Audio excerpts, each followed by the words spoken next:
ಯಾಕೋಬನು ತನ್ನ ಮಗ ಜೋಸೆಫ್ ಪ್ರಧಾನಮಂತ್ರಿಯಾಗಿದ್ದ ಈಜಿಪ್ಟ್ ದೇಶಕ್ಕೆ ತನ್ನ ಮಕ್ಕಳನ್ನು ಹಾಗೂ ಪರಿವಾರದವರನ್ನು ಕರೆದುಕೊಂಡು ಹೋಗಿ ವಾಸ ಮಾಡಿದನು. ದೇವರು ಯಾಕೋಬನನ್ನು, ಜೋಸೆಫನನ್ನು, ಅವರ ಅಣ್ಣ ತಮ್ಮಂದಿರನ್ನು ಬಹಳವಾಗಿ ಆಶೀರ್ವದಿಸಿದರು. ಸ್ವಲ್ಪ ಕಾಲವು ಕಳೆದ ನಂತರ ಜೋಸೆಫನು, ಅವರ ಅಣ್ಣ ತಮ್ಮಂದಿರು ಮರಣ ಹೊಂದಿದರು. ಆದರೆ ಇಸ್ರಾಯೇಲರು ಬಹು ಸಂತಾನವಾಗಿ, ಅಭಿವೃದ್ಧಿಯಾಗಿ, ವಿಸ್ತಾರವಾಗಿ ಬೆಳೆದು ಆ ಪ್ರದೇಶವನ್ನೆಲ್ಲ ತುಂಬಿಕೊಂಡರು. ಆಗ ಜೋಸೆಫನನ್ನು ಅರಿಯದೆ ತಿಳಿಯದೆ ಇದ್ದ ಹೊಸ ರಾಜನು ಆಳ್ವಿಕೆಗೆ ಬಂದನು.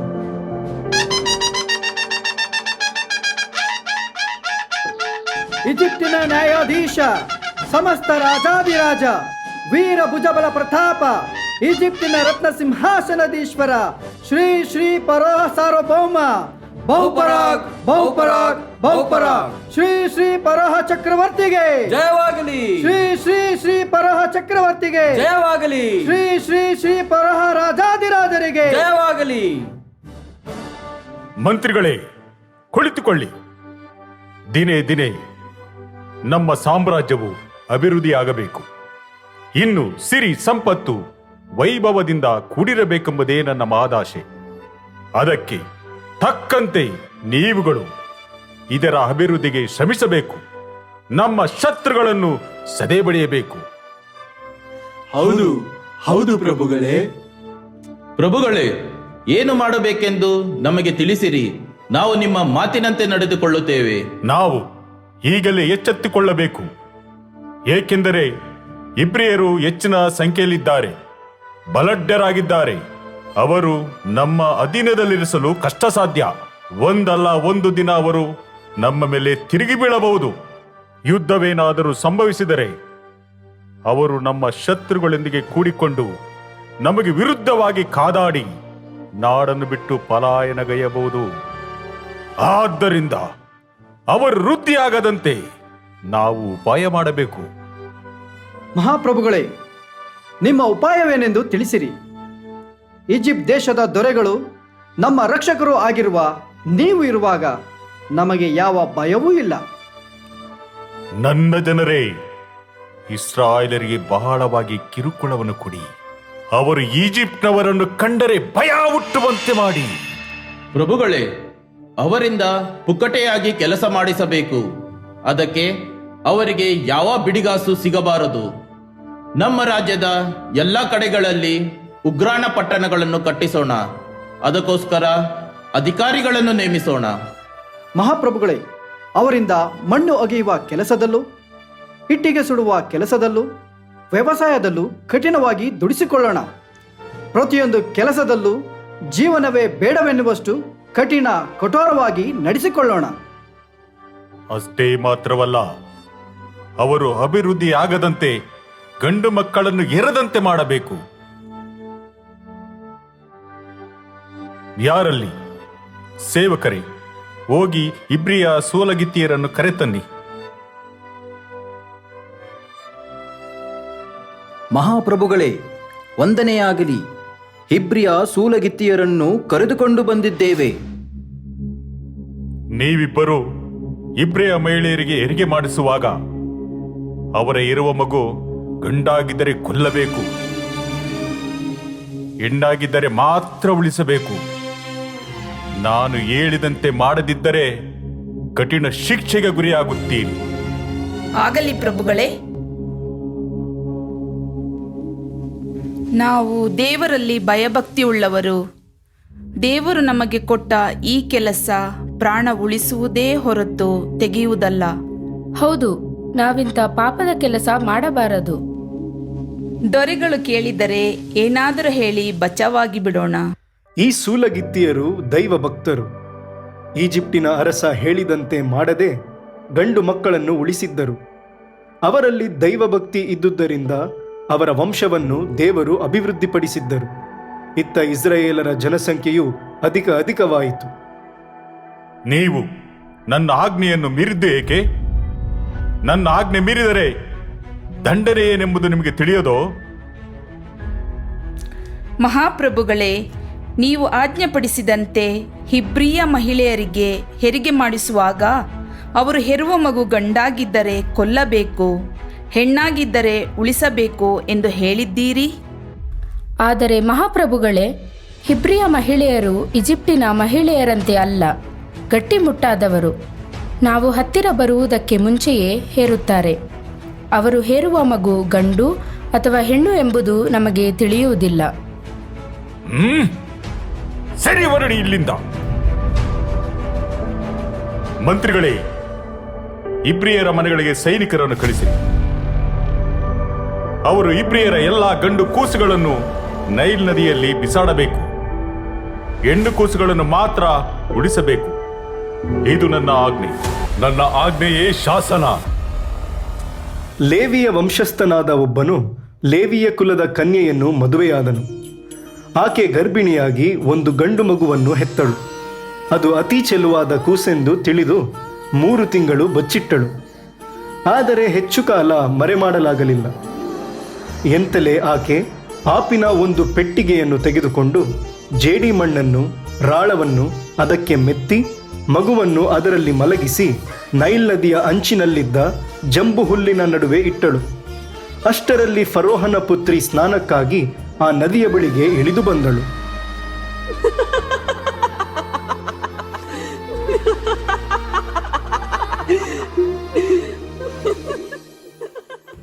ಟಯ, ರಾತ್ರಿಯ ಔತಣಕೂಟಕ್ಕೆ ನನ್ನ ಸಂಗಡ ಬರುತ್ತೀಯಾ? ಮಹಾರಾಣಿ, ಖಂಡಿತವಾಗಿ ಬರುತ್ತೇನೆ. ರಾಣಿ, ನಿಮಗೆ ಟಯ ಮೇಲೆ ಮಾತ್ರ ಪ್ರೀತಿಯೇ, ನಮ್ಮ ಮೇಲಿಲ್ಲವೇ?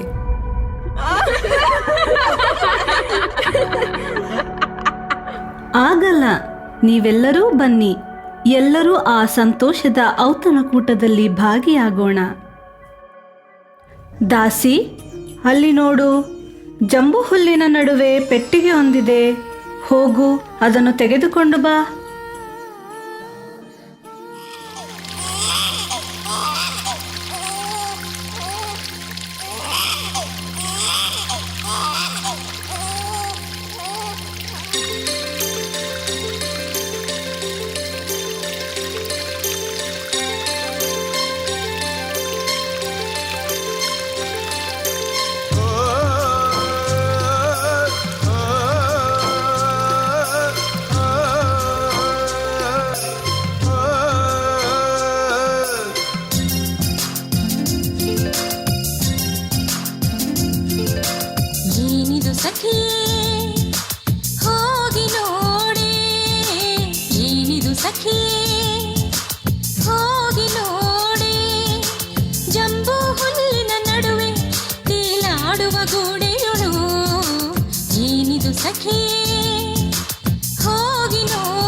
ಗುಲಾಬಿ ವರ್ಣವ ಹೊಂದಿರುವ ಮೊಲೆಗೂಸು, ಆಹಾ ಎನಿತು ಸುಂದರ ಹಸುಳೆಯಿದು.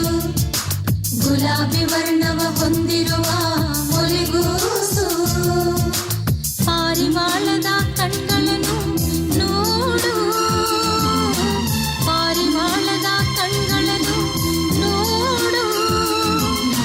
ದಾಳಿಂಬೆಯಂಥ ತುಟಿಗಳ ಸೊಗಸು, ದಾಳಿಂಬೆಯಂಥ ತುಟಿಗಳ ಸೊಗಸು. ಏನಿದು ಸಖಿಯೇ, ಹೋಗಿ ನೋಡಿ, ಜಂಬು ಹುಲ್ಲಿನ ನಡುವೆ ತೇಲಾಡುವ ಗೂಡೆಯೊಳು. ಏನಿದು ಸಖಿಯೇ, ಹೋಗಿ ನೋಡಿ.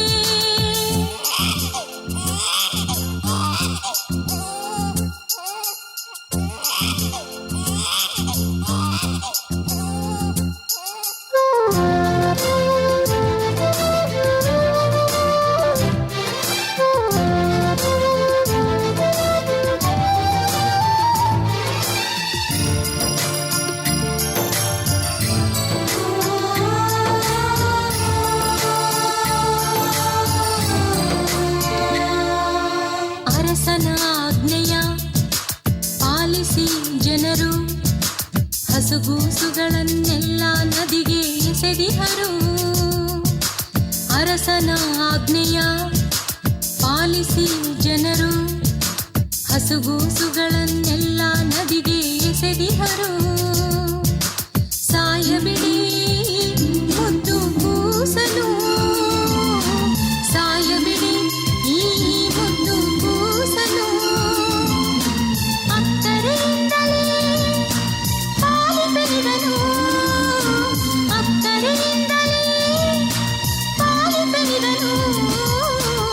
ಏನಿದು ಸಖಿಯೇ ಹೋಗಿ ನೋಡೆ, ಜಂಬು ಹುಲ್ಲಿನ ನಡುವೆ ತೇಲಾಡುವ ಗೂಡೆಯಳು. ಏನಿದು ಸಖಿಯೇ ಹೋಗಿ ನೋಡೆ. ಆಹಾ, ಏನಾಶ್ಚರ್ಯ! ಎಷ್ಟು ಸುಂದರವಾದ ಕೂಸು! ಯಾರು ಈ ಕೂಸನ್ನು ಈ ಪೆಟ್ಟಿಗೆಯಲ್ಲಿಟ್ಟಿದ್ದು? ಈ ಕೂಸಿನ ಮೇಲಿರುವ ಈ ಹೊದಿಕೆಯನ್ನು ನೋಡಿ ಮಹಾರಾಣಿ.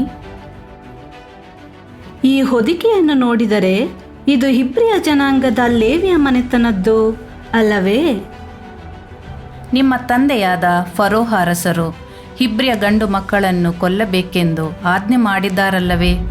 ಆದ್ದರಿಂದ ಯಾರೋ ಈ ಮಗುವನ್ನು ರಕ್ಷಿಸಲು ಪೆಟ್ಟಿಗೆಯಲ್ಲಿ ಹಾಕಿ ನೀರಿನಲ್ಲಿ ತೇಲಿ ಬಿಟ್ಟಿದ್ದಾರೆ.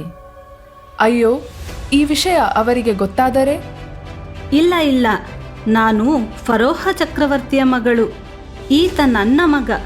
ಇವನು ನನ್ನ ಅರಮನೆಯಲ್ಲಿ ಬೆಳೆಯಬೇಕು, ಸೇವಕನಾಗಿ ಅಲ್ಲ, ರಾಜಕುಮಾರನಾಗಿ. ನೀನು ಈಜಿಪ್ಟಿನ ಶಕ್ತಿ. ರಾಜರು ನಿನ್ನ ಮುಂದೆ ತಲೆಬಾಗಬೇಕು. ನಿನ್ನ ಹೆಸರು ಯುಗ ಯುಗಾಂತರಕ್ಕೂ ಜೀವಿಸಲಿ. ನೀರಿನಿಂದ ನಾನು ಇವನನ್ನು ಎತ್ತಿದೆ, ಇವನನ್ನು ಮೋಶೆ ಎಂದು ಕರೆಯುವೆನು. ಮೋಶೆ, ಮೋಶೆ. ಮೋಶೆಯ ಅಕ್ಕ ದೂರದಲ್ಲೇ ನಿಂತು ಇದನ್ನೆಲ್ಲ ನೋಡುತ್ತಿದ್ದಳು. ಮಹಾರಾಣಿಯ ಎಲ್ಲ ಮಾತುಗಳನ್ನು ಕೇಳಿಸಿಕೊಂಡ ಆಕೆ ಏನೂ ತಿಳಿಯದ ಹಾಗೆ ರಾಣಿಯ ಬಳಿಗೆ ಬಂದು, ನಿಮ್ಮ ಪರವಾಗಿ ಈ ಕೂಸನ್ನು ಸಾಕಲು ಹಿಬ್ರಿಯ ಮಹಿಳೆಯರಲ್ಲಿ ಒಬ್ಬ ದಾದಿಯನ್ನು ನಾನು ಕರೆದುಕೊಂಡು ಬರಬಹುದೇ? ಸರಿ, ಹಾಗೇ ಮಾಡು. ಅಮ್ಮ, ಅಮ್ಮ, ಬಾ. ರಾಣಿಯವರು ಮಗುವನ್ನು ನೋಡಿಕೊಳ್ಳಲು ದಾದಿಯನ್ನು ಕರೆತರಲು ಹೇಳಿದ್ದಾರೆ. ನಿನ್ನ ಮಗುವನ್ನು ನೀನೇ ಸಾಕುತ್ತೀಯ, ಭಯಪಡಬೇಡ, ಬಾ ಅಮ್ಮ.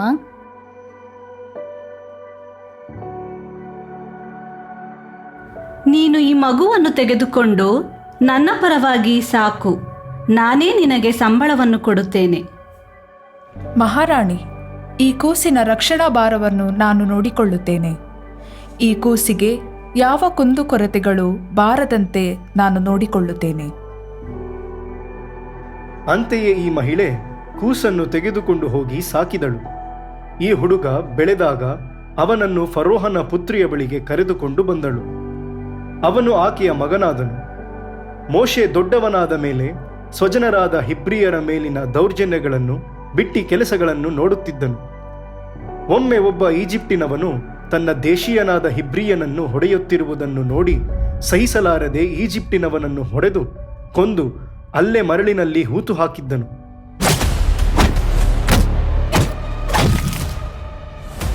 ಸಹೋದರರೇ, ನಿಲ್ಲಿಸಿ, ನಿಲ್ಲಿಸಿ ನಿಮ್ಮ ಜಗಳವನ್ನು. ನಿಮ್ಮಲ್ಲಿ ಕಿತ್ತಾಡುವುದೇಕೆ? ನೀವು ಒಂದೇ ಕುಲದವರು, ಒಂದೇ ಜನಾಂಗ. ನಿಮ್ಮಲ್ಲಿ ಒಗ್ಗಟ್ಟು, ಪ್ರೀತಿ, ಕರುಣೆ ಇರಬೇಕೇ ವಿನಃ ಜಗಳ, ಸೇಡು ಇರಬಾರದು.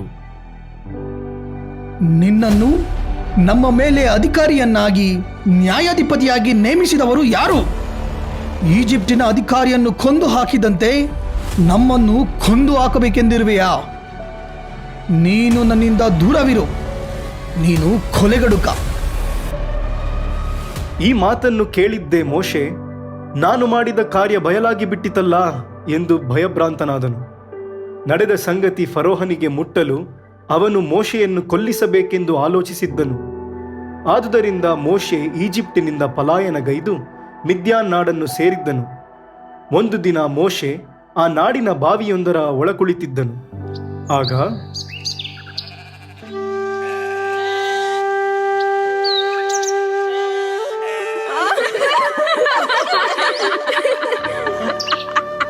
ಸಹೋದರಿಯರೇ, ಇಂದು ಬಾವಿಯ ಬಳಿ ಯಾರೂ ಇಲ್ಲ.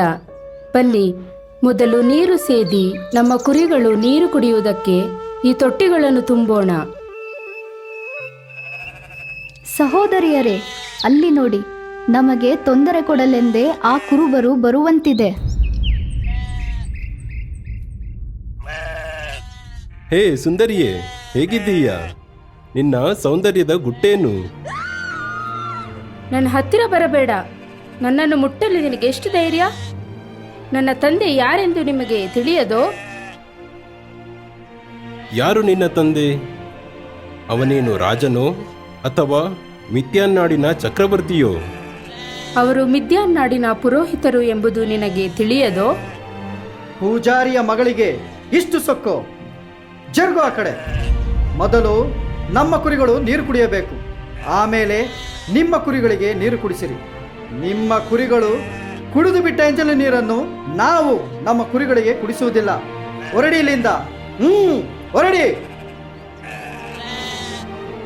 ಎಲೈ ದುಷ್ಟ ಕುರುಬರೇ, ಆ ಹೆಣ್ಣು ಮಕ್ಕಳ ಮೇಲಿನ ನಿಮ್ಮ ದೌರ್ಜನ್ಯ ನಿಮ್ಮ ಸಂಸ್ಕಾರವನ್ನು, ಮನಸ್ಥಿತಿಯನ್ನು ತೋರಿಸುತ್ತದೆ.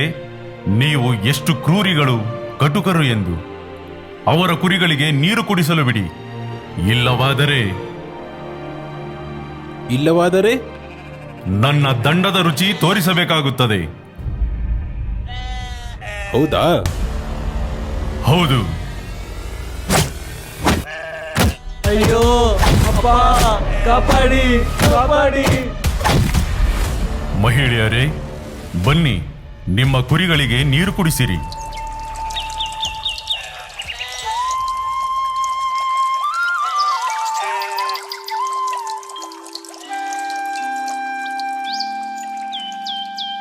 ಮಕ್ಕಳೇ, ಏನಾಶ್ಚರ್ಯ, ಇಂದು ಇವತ್ತು ಬಲು ಬೇಗ ಬಂದು ಬಿಟ್ಟಿದ್ದೀರಿ.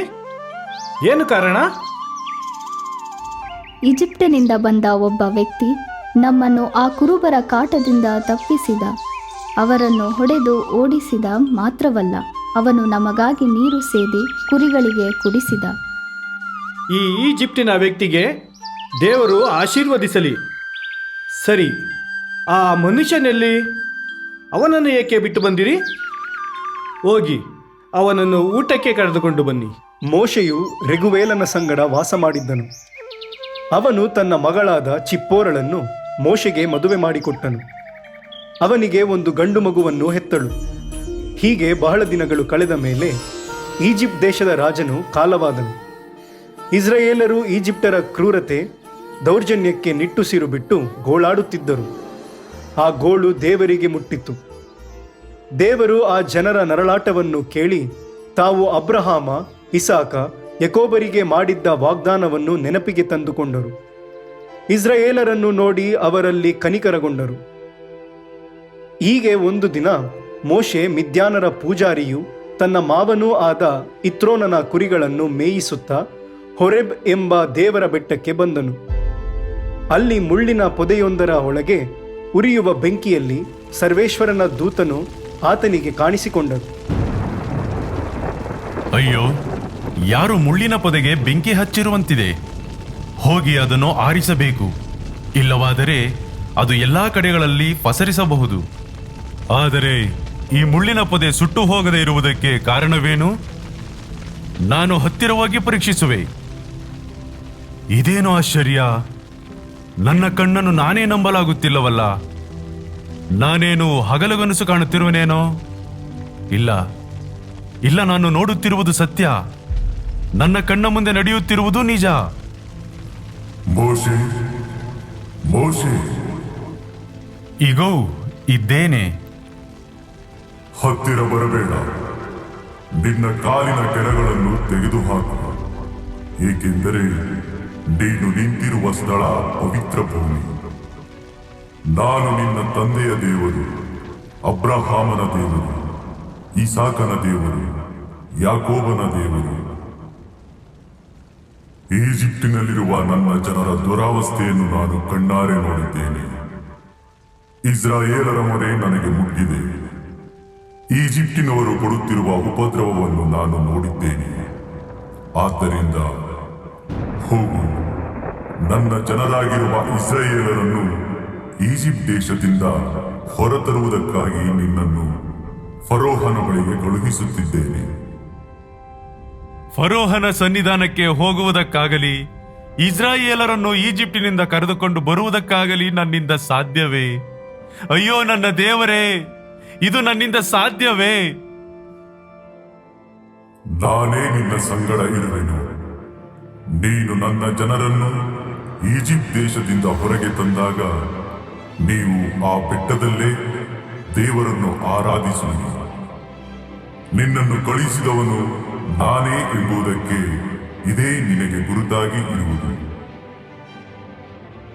ನಾನು ಇಸ್ರಾಯೇಲರ ಬಳಿಗೆ ಹೋಗಿ, ನಿಮ್ಮ ಪೂರ್ವಜರ ದೇವರು ನನ್ನನ್ನು ನಿಮ್ಮ ಬಳಿಗೆ ಕಳುಹಿಸಿದ್ದಾರೆ ಎಂದು ಹೇಳಿದಾಗ, ಅವರು ಒಂದು ವೇಳೆ ಆತನ ಹೆಸರೇನು ಎಂದು ನನ್ನನ್ನು ಕೇಳಿದರೆ ನಾನೇನು ಉತ್ತರ ಕೊಡಬೇಕು?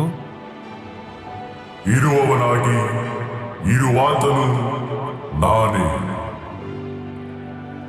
ನೀನು ಇಸ್ರಾಯೇಲರಿಗೆ ತಾನಾಗಿ ಇರುವವನು ನನ್ನನ್ನು ನಿಮ್ಮ ಬಳಿಗೆ ಕಳುಹಿಸಿದ್ದಾನೆ ಎಂದು ತಿಳಿಸು. ನೀನು ಇಸ್ರಾಯೇಲರಿಗೆ ನಿಮ್ಮ ಪೂರ್ವಜರಾದ ಅಬ್ರಹಾಮ, ಈಸಾಕ ಹಾಗೂ ಯಾಕೋಬರ ದೇವರಾಗಿರುವ ಸರ್ವೇಶ್ವರ ನನ್ನನ್ನು ನಿಮ್ಮ ಬಳಿಗೆ ಕಳುಹಿಸಿದ್ದಾರೆ ಎಂದು ಹೇಳು. ಇದು ಸದಾಕಾಲಕ್ಕೂ ನನ್ನ ಹೆಸರು. ಈ ಹೆಸರಿನಿಂದಲೇ ತಲತಲಾಂತರಕ್ಕೂ ನನ್ನನ್ನು ಸ್ಮರಿಸಬೇಕು. ನೀನು ಹೋಗಿ ಇಸ್ರಾಯೇಲರ ಹಿರಿಯರನ್ನು ಕೂಡಿಸು. ಈಜಿಪ್ಟಿನಲ್ಲಿ ನಿಮಗಾದ ಸಂಕಷ್ಟಗಳನ್ನು, ಸಾವು ನೋವುಗಳನ್ನು ನಾನು ಕಣ್ಣಾರೆ ಕಂಡು ತಿಳಿದುಕೊಂಡಿದ್ದೇನೆ. ನಿಮ್ಮನ್ನು ಇವುಗಳಿಂದ ಪಾರು ಮಾಡಿ ಹಾಲು ಜೇನು ಹರಿಯುವ ನಾಡಿಗೆ ಬರಮಾಡಬೇಕೆಂದು ತೀರ್ಮಾನಿಸಿದ್ದೇನೆ ಎಂದು ತಿಳಿಸು. ಸ್ವಾಮಿ ಸರ್ವೇಶ್ವರ, ಆ ಜನರು ನನ್ನ ಮಾತನ್ನು ಧಿಕ್ಕರಿಸಿ, ಇವನೊಬ್ಬ ಹುಚ್ಚ, ಇಷ್ಟು ವರ್ಷಗಳ ಕಾಲ ನಮ್ಮ ಪೂರ್ವಜರ ದೇವರು ಯಾರಿಗೂ ಕಾಣಿಸಿಕೊಳ್ಳಲಿಲ್ಲ, ಆದರೆ ನನಗೆ ಕಾಣಿಸಿಕೊಂಡು ಈ ರೀತಿ ಹೇಳಿದರು ಎಂದು ಸುಳ್ಳು ಹೇಳುತ್ತಿದ್ದಾನೆ ಎಂದು ನನ್ನ ಮಾತಿಗೆ ಕಿವಿಗೊಡದೆ ಹೋದರೆ ಏನು ಮಾಡಲಿ? ನಿನ್ನ ಕೈಯಲ್ಲಿ ಇರುವುದೇನು? ಇದು ಕೋಲು. ಅದನ್ನು ನೆಲದ ಮೇಲೆ ಬಿಸಾಡು.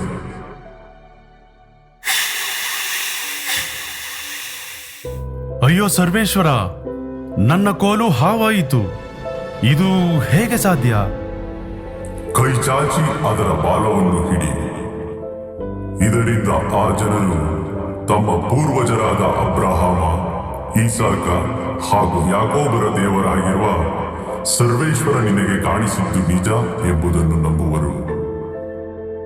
ಸ್ವಾಮಿ ಸರ್ವೇಶ್ವರ, ಈ ಸೂಚಕ ಕಾರ್ಯವನ್ನು ಜನರು ಅರ್ಥ ಮಾಡಿಕೊಳ್ಳದೆ ಹೋದರೆ? ನಿನ್ನ ಕೈಯನ್ನು ನಿನ್ನ ಉಡುಗೆಯಲ್ಲಿ ಇಟ್ಟುಕೋ. ಕೈಯನ್ನು ಹೊರತೆಗೆ. ಸ್ವಾಮಿ ಸರ್ವೇಶ್ವರ, ನನ್ನ ಕೈಗೆ ತೊನ್ನು ಹತ್ತಿ ಹಿಮದಂತೆ ಬೆಳ್ಳಗಾಗಿದೆ. ನಿನ್ನ ಕೈಯನ್ನು ಮತ್ತೆ ಉಡುಗೆಯಲ್ಲಿ ಸೇರಿಸು. ಸರ್ವೇಶ್ವರ, ನನ್ನ ಕೈ ಮೊದಲಿನಂತೆ ಆಯಿತು. ಸ್ವಾಮಿ ಸರ್ವೇಶ್ವರ, ನಿಮ್ಮ ಭುಜಬಲದ ಮುಂದೆ ನಾವೆಲ್ಲರೂ ಶೂನ್ಯ ಮಾತ್ರ. ಈ ಎರಡು ಸೂಚಕ ಕಾರ್ಯಗಳನ್ನು ಅರ್ಥ ಮಾಡಿಕೊಂಡು ನಂಬುವರು. ಸ್ವಾಮಿ ಸ್ವಾಮಿ, ನನ್ನ ಮಾತು ತೊದಲು, ನನ್ನ ನಾಲಿಗೆ ಮಂದ, ನಾನು ವಾಕ್ಚಾತುರ್ಯ ಇಲ್ಲದವನು. ನಾನು ಹೇಗೆ ಫರೋಹನ ಮುಂದೆ ಮಾತನಾಡಲಿ? ನಿಮ್ಮ ಮಾತನ್ನು ಹೇಗೆ ಆತನ ಮುಂದೆ ಅರ್ಥೈಸಲಿ? ಮನುಷ್ಯರಿಗೆ ಬಾಯಿ ಕೊಟ್ಟವರು ಯಾರು? ಒಬ್ಬನನ್ನು ಮೂಕನಾಗಿ ಮತ್ತೊಬ್ಬನನ್ನು ಕಿವುಡನಾಗಿ ಇಡುವವರು ಯಾರು? ಸರ್ವೇಶ್ವರನಾಗಿರುವ ನಾನೇ ಅಲ್ಲವೇ? ಆದುದರಿಂದ ಈಗಲೇ ಹೊರಡು. ನಿನ್ನ ಬಾಯಲ್ಲಿ ನಾನೇ ಇರುವೆನು. ನೀನು ಮಾತನಾಡಬೇಕಾದದ್ದನ್ನು ನಿನಗೆ ಕಲಿಸಿಕೊಡುವೆನು.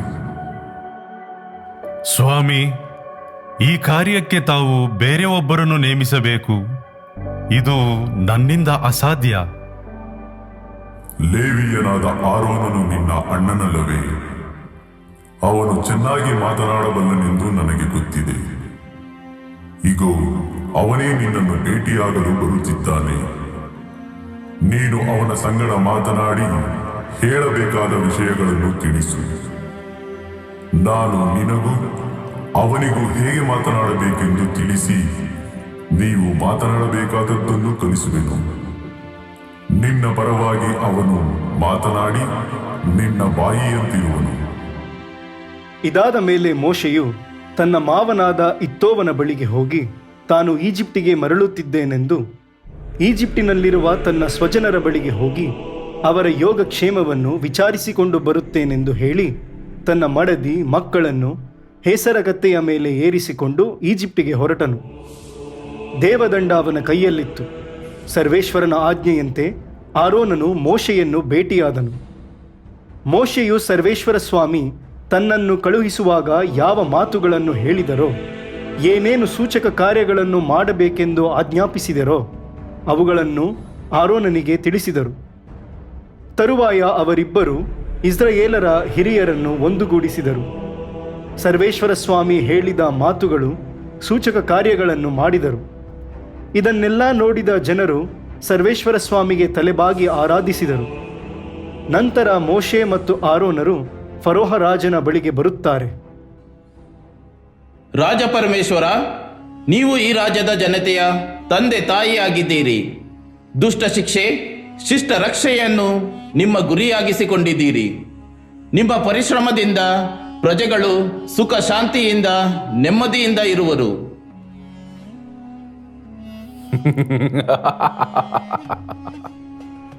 ನಿಮ್ಮ ಮಾತುಗಳನ್ನು ಕೇಳಿ ನನಗೆ ಬಹಳ ಸಂತೋಷವಾಯಿತು.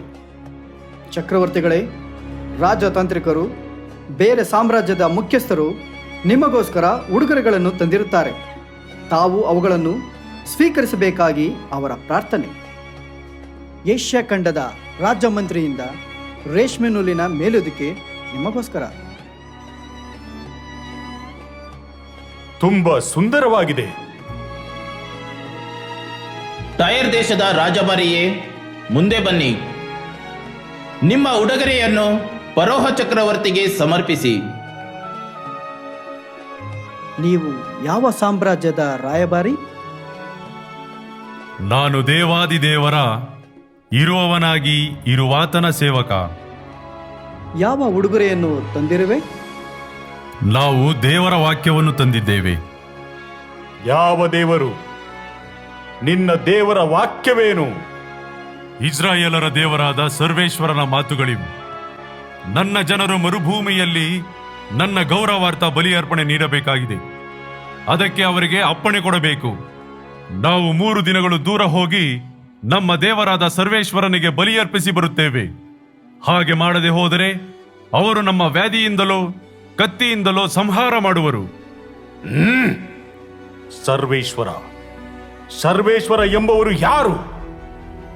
ನಾನು ಅವನ ಮಾತನ್ನು ಕೇಳಿ ಇಸ್ರಾಯೇಲರನ್ನು ಹೋಗಬಿಡಬೇಕೋ? ಇಸ್ರಾಯೇಲರು ನನ್ನ ಗುಲಾಮರು. ಅವರ ಜೀವ ನನ್ನದು, ಅವರದೆಲ್ಲ ನನ್ನದು. ನಿನ್ನ ದೇವರಾದ ಸರ್ವೇಶ್ವರ ಯಾರೆಂದು ನನಗೆ ತಿಳಿಯದು. ಇಸ್ರಾಯೇಲರನ್ನು ನಾನು ಹೋಗಬಿಡುವುದಿಲ್ಲ. ಹಿಬ್ರಿಯ ಜನರ ಜೀವನವನ್ನು ನರಕ ಕೂಪಕ್ಕೆ ತಳ್ಳಲು, ಗುಲಾಮಗಿರಿಗೆ ತಳ್ಳಲು ನೀನು ಯಾರು? ಮನುಷ್ಯರ ಮೇಲೆ ಆಳ್ವಿಕೆ ಮಾಡಲು ದೇವರ ಭಯಭಕ್ತಿ, ನ್ಯಾಯಯುತ ತೀರ್ಮಾನ, ಪ್ರೀತಿ ಇರಬೇಕು. ದ್ವೇಷ, ಅಸೂಯೆ ಇರಬಾರದು. ನಿನ್ನ ದೇವರಾದ ಸರ್ವೇಶ್ವರ ಯಾರು? ಅವರಿಗೂ ನನಗೂ ಏನು ಸಂಬಂಧ? ಈ ಜನರು ಹೋಗಲು ನಾನೇಕೆ ಅಪ್ಪಣೆ ಕೊಡಬೇಕು?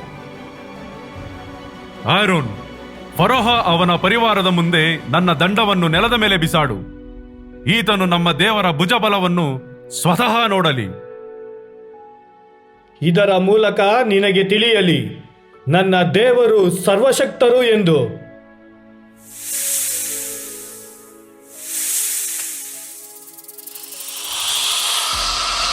ಇವನು ತನ್ನ ಕೋಲನ್ನು ಸರ್ಪವಾಗಿ ಮಾಡಿದ.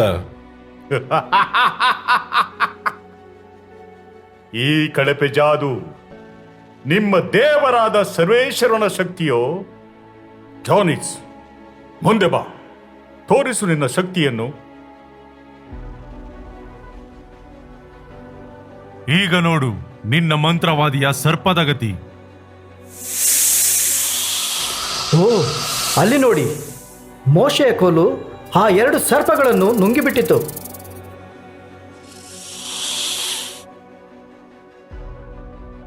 ಫರೋಹ ರಾಜರೇ, ದೇವರು ನಿನ್ನ ಹೃದಯವನ್ನು ಕಲ್ಲಾಗಿಸಿದ್ದಾರೆ.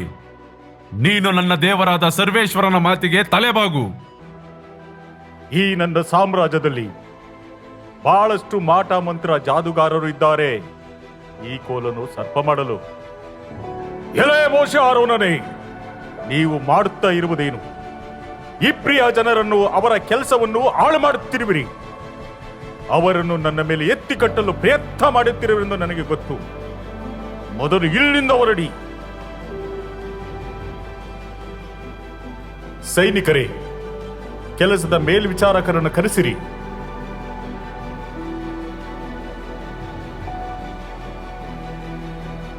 ಇನ್ನು ಮೇಲೆ ನೀವು ಈ ಜನರಿಗೆ ಇಟ್ಟಿಗೆ ಮಾಡುವುದಕ್ಕೆ ಹುಲ್ಲನ್ನು ಕೊಡಕೂಡದು. ಅವರೇ ಹೋಗಿ ಹುಲ್ಲನ್ನು ಹುಡುಕಿಕೊಳ್ಳಲಿ. ಆದರೆ ಇಟ್ಟಿಗೆಗಳ ಲೆಕ್ಕವನ್ನು ಎಂದಿನಂತೆ ಒಪ್ಪಿಸಲಿ. ಅದನ್ನು ಕಡಿಮೆ ಮಾಡಕೂಡದು. ಇವರು ಮೈಗಳ್ಳರು. ಆದ್ದರಿಂದಲೇ ನಾವು ಹೋಗಿ ನಮ್ಮ ದೇವರಿಗೆ ಬಲಿ ಅರ್ಪಿಸಿ ಬರುವುದಕ್ಕೆ ಅಪ್ಪಣೆಯಾಗಬೇಕು ಎಂದು ಬೊಬ್ಬೆ ಹಾಕುತ್ತಾ ಇದ್ದಾರೆ. ನೀವು ಅವರಿಗೆ ಸಮಯ ಕೊಡದೆ ಇನ್ನು ಹೆಚ್ಚು ಕಷ್ಟಕರವಾದ ಕೆಲಸ ಮಾಡಿಸಬೇಕು. ಕೆಲಸ ಹೆಚ್ಚಾದರೆ ಸುಳ್ಳು ಪೊಳ್ಳು ಮಾತುಗಳಿಗೆ ಕಿವಿಗೊಡಲು ಆಸ್ಪದವಿರುವುದಿಲ್ಲ. ಫರೋಹನ ಆಜ್ಞೆಯಂತೆ ಕೆಲಸದ ಮೇಲ್ವಿಚಾರಕರು, ಮೇಸ್ತ್ರಿಗಳು ಇಸ್ರಾಯೇಲರಿಗೆ ಬಹಳವಾಗಿ ಕಿರುಕುಳ ಕೊಡುತ್ತಿದ್ದರು. ಈ ಹಿಂಸೆಯನ್ನು ತಾಳಲಾರದೆ ಊರಿನ ಹಿರಿಯರು ಮೋಶೆ ಹಾಗೂ ಆರೋನನ ಬಳಿಗೆ ಬಂದರು. ನೀವು ಬಂದಿದ್ದು ನಮ್ಮನ್ನು ಉಳಿಸಲೋ ಅಥವಾ ನಾಶ ಮಾಡಲು? ನಿಮ್ಮ ಮಾತಿನಿಂದ ಫರೋಹ ರಾಜನು ಕೋಪಗೊಂಡು ನಮ್ಮ ಮೇಲೆ ಹೆಚ್ಚು ಕೆಲಸದ ಹೊರೆ ಹೊರಿಸಿದ್ದಾರೆ. ನಮ್ಮ ಕಷ್ಟ ನೋವುಗಳು ಇನ್ನಷ್ಟು ದ್ವಿಗುಣವಾಗಿವೆ. ನಮ್ಮನ್ನು ಕೊಲ್ಲಲು ಅವರ ಕೈಗೆ ಕತ್ತಿಯನ್ನು ಕೊಟ್ಟಂತಾಗಿದೆ. ಸ್ವಾಮಿ, ಈ ಜನರಿಗೆ ಹೀಗೇಕೆ ಮಾಡಿದ್ದೀರಿ? ನನ್ನನ್ನೇಕೆ ಇಲ್ಲಿ ಕಳುಹಿಸಿದ್ದೀರಿ? ನಾನು ಫರೋಹನ ಬಳಿಗೆ ಹೋಗಿ ನಿಮ್ಮ ಹೆಸರಿನಲ್ಲಿ ಮಾತನಾಡಿದ ಅಂದಿನಿಂದ ಅವನು ಈ ಜನರಿಗೆ ಕೇಡನ್ನೇ ಮಾಡುತ್ತಿದ್ದಾನೆ. ಅವರ ಕಷ್ಟಗಳನ್ನು, ನೋವುಗಳನ್ನು ಹಿಮ್ಮಡಿಗೊಳಿಸುತ್ತಿದ್ದಾನೆ. ನೀವೇಕೆ ಆತನಿಗೆ ಏನೂ ಮಾಡುತ್ತಿಲ್ಲವಲ್ಲ? ಮೋಶೆ, ನೀನು ಧೈರ್ಯಗೊಳ್ಳಬೇಡ. ನಾನು ಫರೋಹನಿಗೆ ಮಾಡಲು ಹೋಗುತ್ತಿರುವುದನ್ನು ನೀನು ಇಷ್ಟರಲ್ಲೇ ನೋಡುವೆ. ಅವನು ನನ್ನ ಭುಜಬಲವನ್ನು ಕಂಡು ನಿಮ್ಮನ್ನು ಹೋಗಲು ಬಿಡುವನು. ಹೋಗು, ಇಸ್ರಾಯೇಲರಿಗೆ ತಿಳಿಸು, ಈಜಿಪ್ಟಿನವರು ನಿಮ್ಮ ಮೇಲೆ ಹೊರಿಸಿರುವ ದುಡಿಮೆಯನ್ನು ನೀಗಿಸುವೆನು, ದಾಸತ್ವವನ್ನು ತೊಲಗಿಸುವೆನು. ಅಬ್ರಹಾಮ, ಈಸಾಕ ಮತ್ತು ಯಾಕೋಬರಿಗೆ ಕೊಡುವೆನೆಂದು ಪ್ರಮಾಣ ಪೂರ್ವಕವಾಗಿ ಹೇಳಿದ ನಾಡಿಗೆ ನಿಮ್ಮನ್ನು ಸೇರಿಸುವೆನು. ಅದನ್ನು ನಿಮಗೆ ಸ್ವಂತ ನಾಡಾಗಿ ಕೊಡುವೆನು. ಇದು ಸರ್ವೇಶ್ವರನಾದ ನನ್ನ ವಾಗ್ದಾನ. ಸರ್ವೇಶ್ವರ ಸ್ವಾಮಿಯ ಆಜ್ಞೆಯಂತೆ ಮೋಶೆಯು ಫರೋಹನನ್ನು ಭೇಟಿಯಾಗಲು ನೈಲ್ ನದಿಯ ತೀರಕ್ಕೆ ಬರುತ್ತಾರೆ. ಹಿಬ್ರಿಯರ ದೇವರಾದ ಸರ್ವೇಶ್ವರ ನನ್ನನ್ನು ನಿನ್ನ ಬಳಿಗೆ ಕಳುಹಿಸಿದ್ದಾರೆ. ಅವರು ನಿನಗೆ ಹೇಳುವ ಮಾತಿದು: ಮರುಭೂಮಿಯಲ್ಲಿ ಸರ್ವೇಶ್ವರನನ್ನು ಆರಾಧಿಸಲು ಅವರ ಜನರಿಗೆ ಅಪ್ಪಣೆ ಕೊಡಬೇಕೆಂದು ನಿನಗೆ ಆಜ್ಞಾಪಿಸಿದ್ದಾರೆ. ಆದರೆ ನೀನು ಈವರೆಗೂ ಅದನ್ನು ಲಕ್ಷ್ಯಕ್ಕೆ ತೆಗೆದುಕೊಂಡಿಲ್ಲ. ಆದ್ದರಿಂದ ಸರ್ವೇಶ್ವರ ಸ್ವಾಮಿಯ ಆಜ್ಞೆಯಂತೆ ಕೋಲಿನಿಂದ ನೈಲ್ ನದಿಯ ನೀರನ್ನು ಹೊಡೆಸುವನು. ಆಗ ಅದು ರಕ್ತವಾಗುವುದು. ನದಿಯಲ್ಲಿರುವ ಮೀನುಗಳು ಸಾಯುವವು. ನದಿಯು ಹೊಲಸಾಗಿ ನಾರುವುದು. ಅದರ ನೀರನ್ನು ಕುಡಿಯಲು ಈಜಿಪ್ಟಿನವರಿಗೆ ಹೇಸಿಗೆಯಾಗುವುದು. ಆರೋನನೇ, ತಗೋ ಈ ಕೋಲನ್ನು. ಈಜಿಪ್ಟ್ ದೇಶದಲ್ಲಿರುವ ಹೊಳೆ, ಕಾಲುವೆ, ಕೆರೆ, ಕೊಳ, ಮರದ ತೊಟ್ಟಿಗಳು, ಕಲ್ಲಿನ ಬಾನೆಗಳ ಮೇಲೆ ಅದನ್ನು ಚಾಚು. ಆಗ ಆ ನೀರೆಲ್ಲ ರಕ್ತವಾಗುವುದು. ಅಯ್ಯೋ, ಇದೇನಿದು? ನದಿಯ ನೀರೆಲ್ಲ ರಕ್ತಮಯವಾಯಿತಲ್ಲ. ಇಲ್ಲಿ ನೋಡಿ, ಬಾನೆಯಲ್ಲಿ ಇದ್ದ ನೀರು ಕೂಡ ರಕ್ತಮಯವಾಗಿದೆ.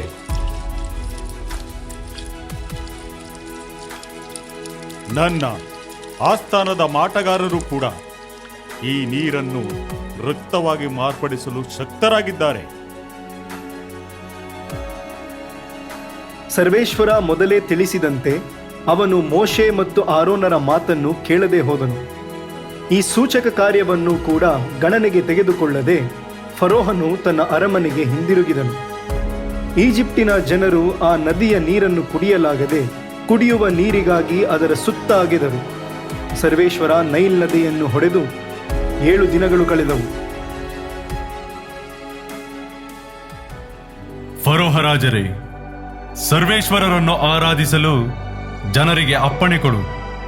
ಇಲ್ಲವಾದರೆ ನಿನ್ನ ದೇಶಕ್ಕೆಲ್ಲ ಕಪ್ಪೆಗಳ ಕಾಟ ತಗುಲುವಂತೆ ಮಾಡುವೆನು. ನೈಲ್ ನದಿಯಲ್ಲಿ ಕಪ್ಪೆಗಳು ತುಂಬಿ ಹೋಗುವವು. ಅವು ಹೊರಟು ಬಂದು ನಿನ್ನ ಅರಮನೆಯಲ್ಲೂ, ಮಲಗುವ ಕೋಣೆಯಲ್ಲೂ, ನಿನ್ನ ಹಾಸಿಗೆಯಲ್ಲೂ, ನಿನ್ನ ಪರಿವಾರದವರ ಹಾಗೂ ಪ್ರಜೆಗಳ ಮನೆಗಳಲ್ಲೂ, ಒಲೆಗಳಲ್ಲೂ, ಅಡುಗೆ ಪಾತ್ರೆಗಳಲ್ಲೂ ಕಾಣಿಸಿಕೊಳ್ಳುವವು. ಆರೋನನೇ, ನಿನ್ನ ಕೋಲನ್ನು ಕಾಲುವೆ, ಹೊಳೆ, ಕೆರೆ ಇವುಗಳ ಮೇಲೆ ಚಾಚು. ಈಜಿಪ್ಟ್ ದೇಶದ ಮೇಲೆಲ್ಲ ಕಪ್ಪೆಗಳು ಏರಿ ಬರಲಿ.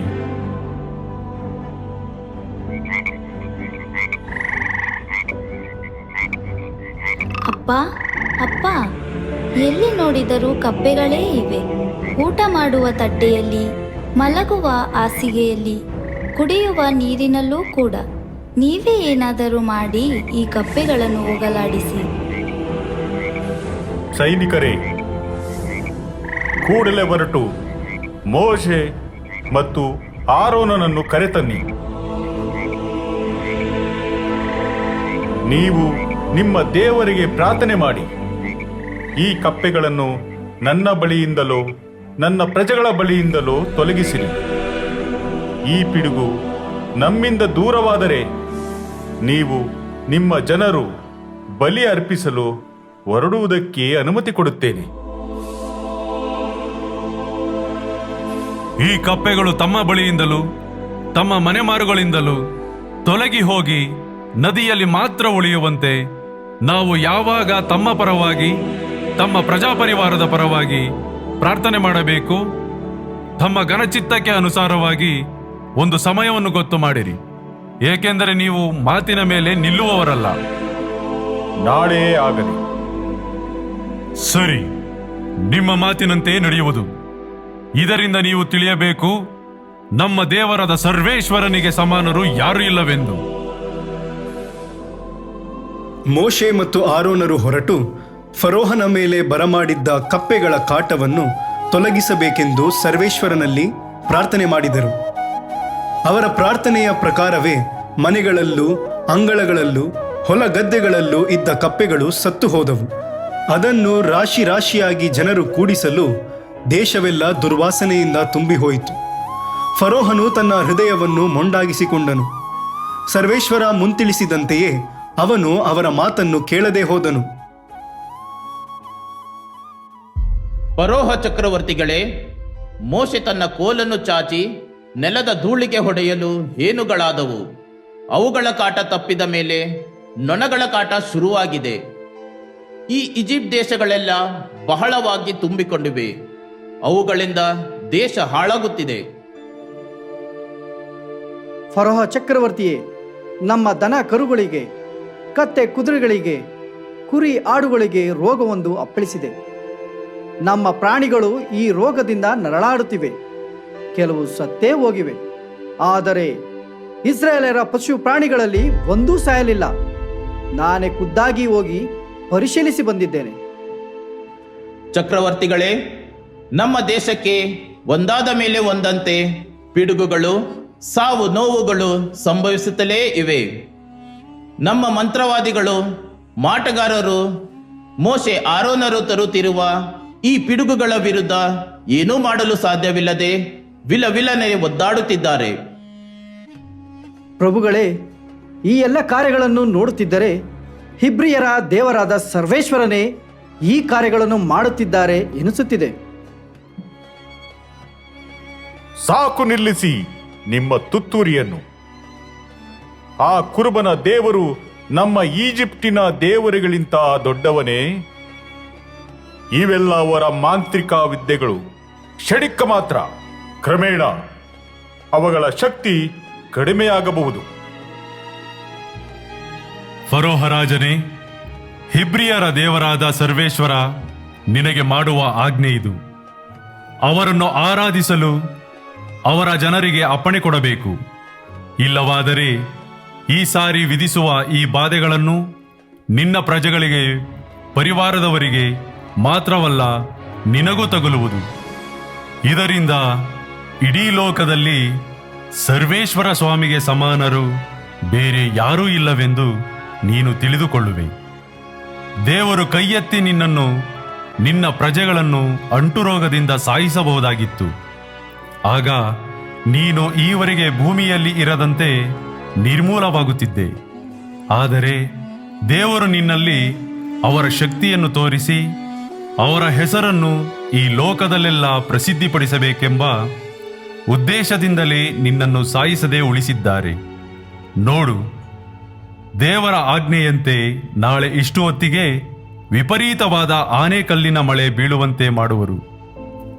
ಆದ ಕಾರಣ ಆಳುಗಳನ್ನು ಕಳಿಸಿ ನಿನ್ನ ಪಶು ಪ್ರಾಣಿಗಳನ್ನು ಭದ್ರಪಡಿಸು. ಮನೆಗೆ ಸೇರದೆ ಹೊರಗೆ ಇರುವ ಎಲ್ಲಾ ನರಮಾನವರು, ಪಶು ಪ್ರಾಣಿಗಳು ಈ ಕಲ್ಲಿನ ಮಳೆಯ ಹೊಡೆತದಿಂದ ಸಾಯುವರು.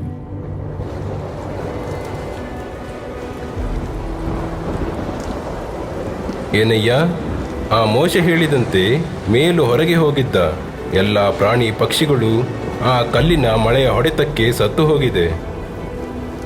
ಹೌದೌದು, ಅದಕ್ಕೆ ನಾನು ಈ ವಿಷಯ ತಿಳಿದ ತಕ್ಷಣ ನನ್ನ ಕುರಿಗಳನ್ನು ದೊಡ್ಡಿಯಲ್ಲಿ ಕೂಡಿ ಹಾಕಿದೆ. ಇಲ್ಲವಾದರೆ ಎಲ್ಲವೂ ಸತ್ತು ಹೋಗಬೇಕಾಗಿತ್ತು. ನೋಡಯ್ಯ, ಆ ಇಸ್ರಾಯೇಲರು ವಾಸವಾಗಿರುವ ಗೋಷಾನ್ ಪ್ರಾಂತ್ಯದಲ್ಲಿ ಒಂದು ಹನಿ ಮಳೆ ಇಲ್ಲ. ಸುಮ್ಮನೆ ನಮ್ಮ ಫರೋಹ ಅರಸರು ಹಠ ಮಾಡದೆ ಇಬ್ರಿಯರನ್ನು ಅವರ ದೇವರನ್ನು ಆರಾಧಿಸಿ ಬಲಿಯರ್ಪಿಸಲು ಕಳಿಸಿದರೆ ಚೆನ್ನಾಗಿರುತ್ತಿತ್ತು.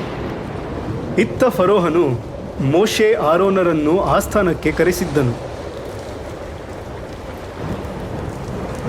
ನಾನು ಅಪರಾಧಿ ಎಂದು ಈಗ ಒಪ್ಪಿಕೊಳ್ಳುತ್ತೇನೆ.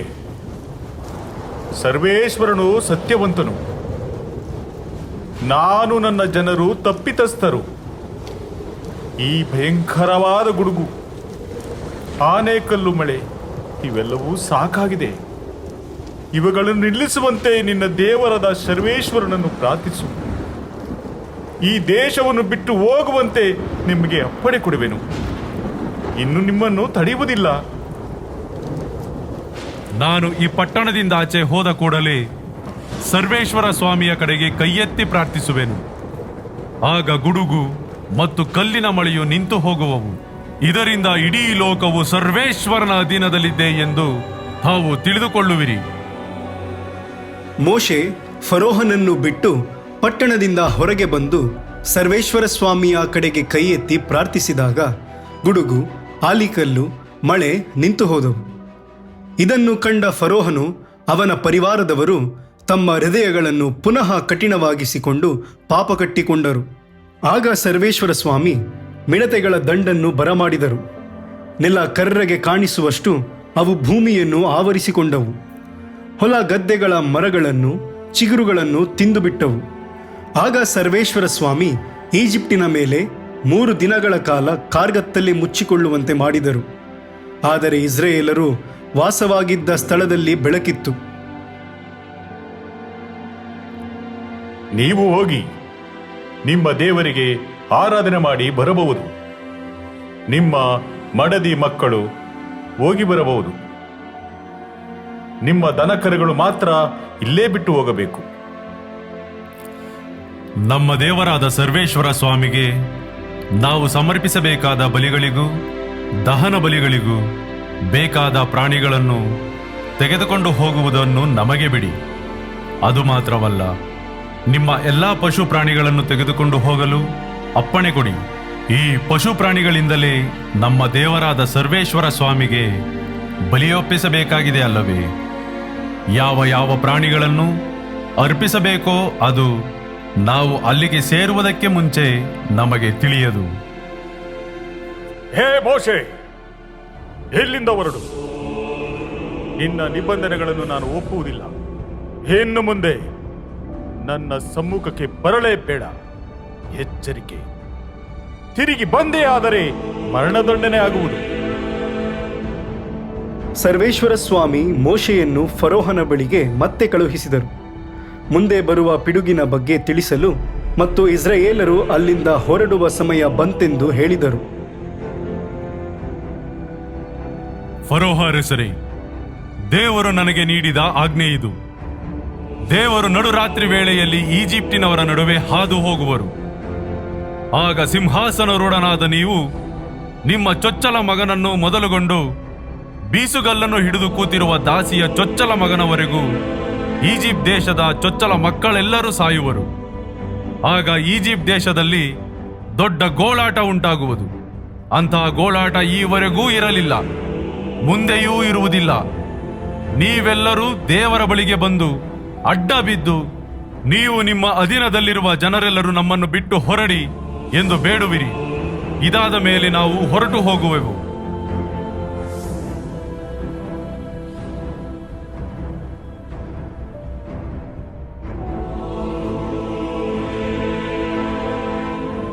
ಜನರೇ ಕೇಳಿ, ಸರ್ವೇಶ್ವರ ಸ್ವಾಮಿಯು ತಿಳಿಸುವುದೇನೆಂದರೆ, ನೀವು ನಿಮ್ಮ ಕುಟುಂಬಗಳಿಗಾಗಿ ದೋಷವಿಲ್ಲದ ಮರಿಗಳನ್ನು ಆರಿಸಿಕೊಂಡು ಪಾಸ್ಕ ಹಬ್ಬಕ್ಕೆ ಕೊಯ್ಯಿರಿ.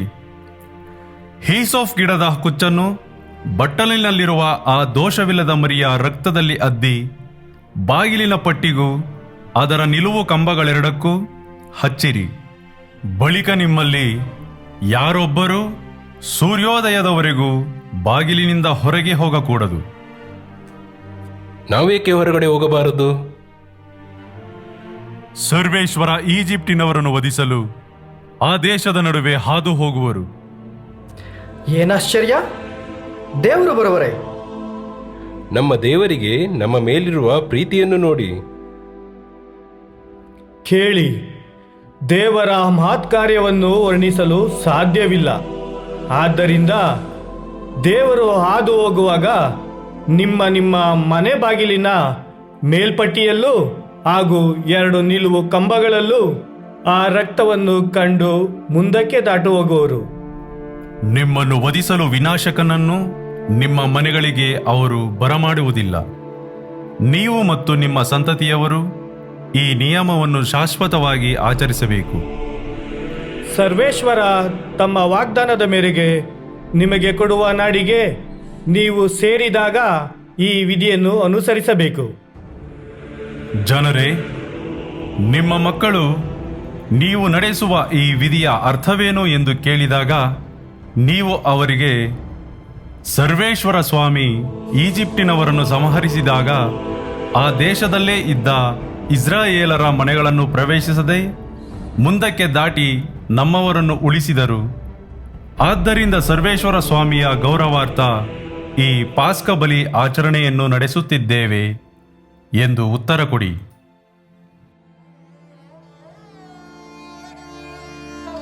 ಅಯ್ಯೋ ಅಯ್ಯೋ, ನನ್ನ ಮಗನೇ, ನನ್ನ ಮುದ್ದಿನ ಮಗನೇ, ನನ್ನ ಮೊದಲ ಪುತ್ರ ಸಂತಾನವೇ, ನನ್ನಿಂದ ದೂರಾದಯೇ. ಅಯ್ಯೋ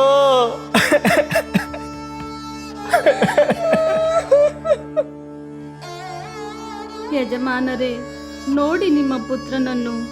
ಅವನ ಸಾವಿಗೆ ನೀವೇ ಕಾರಣ. ಮೋಶೆಯು ಹೇಳಿದ ಹಾಗೆ ಕೇಳದೆ ಹೋದಿರಲ್ಲ. ನೋಡಿ, ನಮ್ಮ ಪರಿಸ್ಥಿತಿ ಈಗ ಯಾವ ಮಟ್ಟಿಗೆ ಬಂದಿದೆ. ಮಗನನ್ನೇ ಕಳೆದುಕೊಳ್ಳುವ ಹಾಗೆ ಈಗ ನಾನೇನು ಮಾಡಲಿ? ಇಸ್ರಾಯೇಲರನ್ನು ಹೊರಡಲು ಬಿಟ್ಟು ಬಿಡಬೇಕಾಗಿತ್ತು.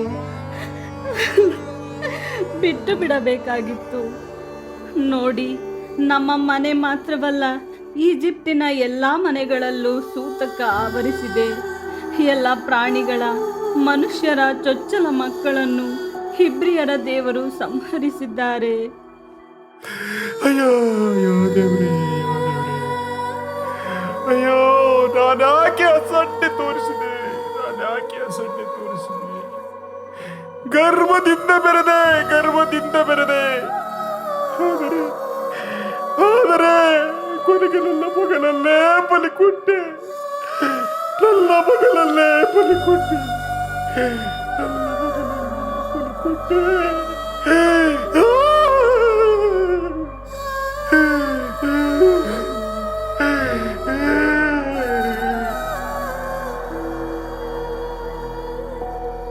ಸೈನಿಕರೇ, ಮೋಶೆ ಮತ್ತು ಆರೋನನ್ನು ಕರೆಸಿರಿ. ಅಪ್ಪಣೆಯಾಗಲಿ. ಅಯ್ಯೋ, ನೀವು ಹಾಗೂ ಇಬ್ರಿಯರು ನಮ್ಮನ್ನು ಬಿಟ್ಟು ಹೊರಟು ಹೋಗಿ ನೀವು ಕೇಳಿಕೊಂಡಂತೆ ಸರ್ವೇಶ್ವರನನ್ನು ಆರಾಧಿಸಿ ನಿಮ್ಮ ಕೋರಿಕೆಯಂತೆ ಕುರಿ ದನಗಳನ್ನು ತೆಗೆದುಕೊಂಡು ಹೋಗಬಹುದು. ಆದರೆ ಆದಷ್ಟು ಬೇಗ ಹೊರಡಿ. ಈಜಿಪ್ಟಿನವರು ಸಾಯುತ್ತೇವೆ ಎಂಬ ಭಯದಿಂದ ಹಿಬ್ರಿಯರು ದೇಶ ಬಿಟ್ಟು ಬೇಗನೆ ಹೋಗಬೇಕೆಂದು ಒತ್ತಾಯಪಡಿಸಿದರು. ಇಸ್ರಾಯೇಲರು ಈಜಿಪ್ಟಿನವರಿಂದ ಬೆಳ್ಳಿ ಬಂಗಾರದ ಒಡವೆಗಳನ್ನು ಹಾಗೂ ಬಟ್ಟೆ ಬರೆಗಳನ್ನು ಕೇಳಿಕೊಂಡರು. ಇಸ್ರಾಯೇಲರ ಮೇಲೆ ಈಜಿಪ್ಟಿನವರಿಗೆ ದಯೆ ಹುಟ್ಟುವಂತೆ ಸರ್ವೇಶ್ವರ ಮಾಡಿದರು. ಆದ್ದರಿಂದ ಕೇಳಿಕೊಂಡದ್ದನ್ನು ಈಜಿಪ್ಟಿನವರು ಕೊಟ್ಟುಬಿಟ್ಟರು. ಇಸ್ರಾಯೇಲರು 430 ವರ್ಷಗಳ ಕಾಲ ಈಜಿಪ್ಟಿನಲ್ಲಿ ಇದ್ದರು. ಇಸ್ರಾಯೇಲರು ಈಜಿಪ್ಟಿನಿಂದ ಹೊರಟಾಗ ಅವರಲ್ಲಿ ಮಹಿಳೆಯರನ್ನು ಬಿಟ್ಟು ಗಂಡಸರ ಸಂಖ್ಯೆಯೇ ಸುಮಾರು 6 ಲಕ್ಷವಿತ್ತು. ಇದಲ್ಲದೆ ಜೋಸೆಫನು ಇಸ್ರಾಯೇಲರಿಗೆ ಖಂಡಿತವಾಗಿ ದೇವರು ನಿಮ್ಮ ನೆರವಿಗೆ ಬರುವರು, ತಮ್ಮ ವಾಗ್ದಾನವನ್ನು ಈಡೇರಿಸುವರು, ನೀವು ಹೋಗುವಾಗ ನನ್ನ ಶವವನ್ನು ನಿಮ್ಮ ಸಂಗಡ ತೆಗೆದುಕೊಂಡು ಹೋಗಬೇಕು ಎಂದು ಹೇಳಿ ಅವರಿಂದ ದೃಢ ಪ್ರಮಾಣವನ್ನು ಮಾಡಿಸಿದ್ದನು. ಆದುದರಿಂದ ಮೋಶೆ ಅವನ ಶವವನ್ನು ತನ್ನ ಸಂಗಡ ತೆಗೆದುಕೊಂಡು ಹೋದನು. ಸರ್ವೇಶ್ವರ ಸ್ವಾಮಿ ಅವರಿಗೆ ಹಗಲು ಹೊತ್ತಿನಲ್ಲಿ ದಾರಿ ತೋರಲು ಮೇಘಸ್ತಂಭ ರೂಪದಲ್ಲಿ, ರಾತ್ರಿ ವೇಳೆಯಲ್ಲೂ ಬೆಳಕನ್ನೀಯಲು ಅಗ್ನಿಸ್ತಂಭ ರೂಪದಲ್ಲಿ ಅವರ ಮುಂದೆ ಸಾಗಿದರು. ಹೀಗೆ ಅವರು ಹಗಲಿರುಳು ಪ್ರಯಾಣ ಮಾಡಿದರು. ಇತ್ತ ಫರೋಹನು, ಚಕ್ರವರ್ತಿಗಳೇ, ನಿಮಗೆ ಜಯವಾಗಲಿ. ಸ್ವಾಮಿ, ನೀವು ಅಪ್ಪಣೆ ಕೊಟ್ಟಿದ್ದೆ ತಡ. ನಮ್ಮ ಜನರ ಬಳಿ ಇದ್ದ ಬೆಳ್ಳಿ ಬಂಗಾರದ ಒಡವೆಗಳನ್ನು, ದನ ಕರುಗಳನ್ನು ಕಸಿದುಕೊಂಡು ಕೆಂಪು ಸಮುದ್ರ ಹಾದಿಯಲ್ಲಿ ಪ್ರಯಾಣ ಮಾಡುತ್ತಿದ್ದಾರೆ ಎಂಬ ವಿಷಯ ತಿಳಿದು ಬಂದಿದೆ. ಅವರು ಹಗಲು ಇರುಳು ಎನ್ನದೆ ಪ್ರಯಾಣ ಮಾಡುತ್ತಿರುವುದು ಆಶ್ಚರ್ಯದ ಸಂಗತಿ.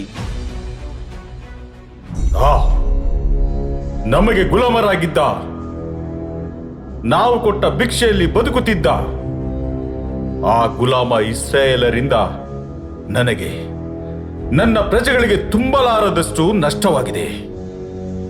ಇನ್ನು ಮುಂದೆ ನಮ್ಮ ಬಿಟ್ಟಿ ಕೆಲಸಗಳನ್ನು ಮಾಡುವರು ಯಾರು? ಈ ಇಬ್ರಿಯರನ್ನು ನಾನೇಕೆ ಹೋಗಲಿಕ್ಕೆ ಅನುಮತಿ ಕೊಟ್ಟೆ?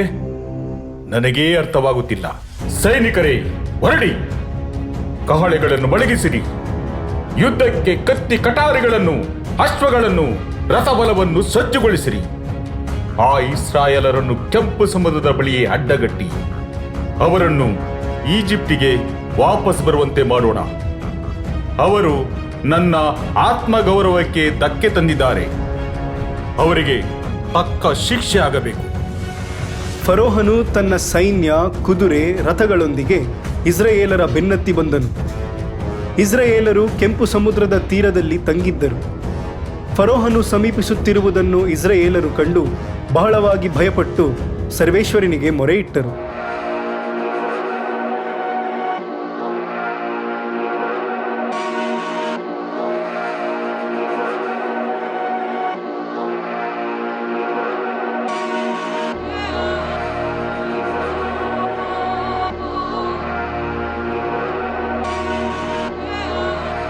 ಸ್ವಾಮಿ, ಅಲ್ಲಿ ನೋಡಿ, ಫರೋನ ಸೇನೆ ನಮ್ಮನ್ನು ಕೊಲ್ಲಲು ಬರುತ್ತಿದ್ದಾರೆ. ಸ್ವಾಮಿ, ನಮಗೆ ಈಜಿಪ್ಟಿನಲ್ಲಿ ಸಮಾಧಿಗಳಿಲ್ಲವೆಂದು, ಈ ಮರುಭೂಮಿಯಲ್ಲಿ ಸಾಯಲಿ ಎಂದು ನಮ್ಮನ್ನು ಇಲ್ಲಿಗೆ ಕರೆದು ತಂದಿರೋ? ಈಜಿಪ್ಟಿನಿಂದ ಕರೆದುಕೊಂಡು ಬಂದು ನಮಗೆ ಹೀಗೆ ಮಾಡಿದೇಕೆ? ನಾವು ಈಜಿಪ್ತಿನಲ್ಲಿರುವಾಗಲೇ ನಮ್ಮ ಗೊಡವೆಗೆ ಬರಬೇಡಿ, ನಾವು ಈಜಿಪ್ತಿನವರಿಗೆ ಗುಲಾಮರಾಗಿಯೇ ಇರುತ್ತೇವೆ ಎಂದು ನಿಮಗೆ ಹೇಳಲಿಲ್ಲವೇ? ನಾವು ಈ ಮರುಭೂಮಿಯಲ್ಲಿ ಸಾಯುವುದಕ್ಕಿಂತ ಈಜಿಪ್ಟಿನವರಿಗೆ ಗುಲಾಮರಾಗಿರುವುದೇ ಮೇಲಲ್ಲವೇ? ನಮ್ಮ ಗತಿ ಏನು? ನಮಗೆ ನೆಮ್ಮದಿಯೇ ಇಲ್ಲವಲ್ಲ. ಹೆಬ್ರಿಯರೇ, ಅಂಜಬೇಡಿ, ಸುಮ್ಮನಿರಿ, ಧೃತಿಗೆಡಬೇಡಿ. ಈ ದಿನ ಸರ್ವೇಶ್ವರ ನಿಮ್ಮನ್ನು ಹೇಗೆ ರಕ್ಷಿಸುತ್ತಾರೆಂದು ನೀವೇ ನಿಮ್ಮ ಕಣ್ಣಾರೆ ನೋಡುವಿರಿ. ಈ ದಿನ ನೀವು ನೋಡುವ ಈಜಿಪ್ಟಿನವರನ್ನು ಇನ್ನೆಂದಿಗೂ ನೀವು ನೋಡುವುದಿಲ್ಲ. ಸರ್ವೇಶ್ವರ ಸ್ವಾಮಿಯೇ ನಿಮ್ಮ ಪರವಾಗಿ ಯುದ್ಧ ಮಾಡುವರು. ನೀವು ನೆಮ್ಮದಿಯಿಂದ ಇರಿ.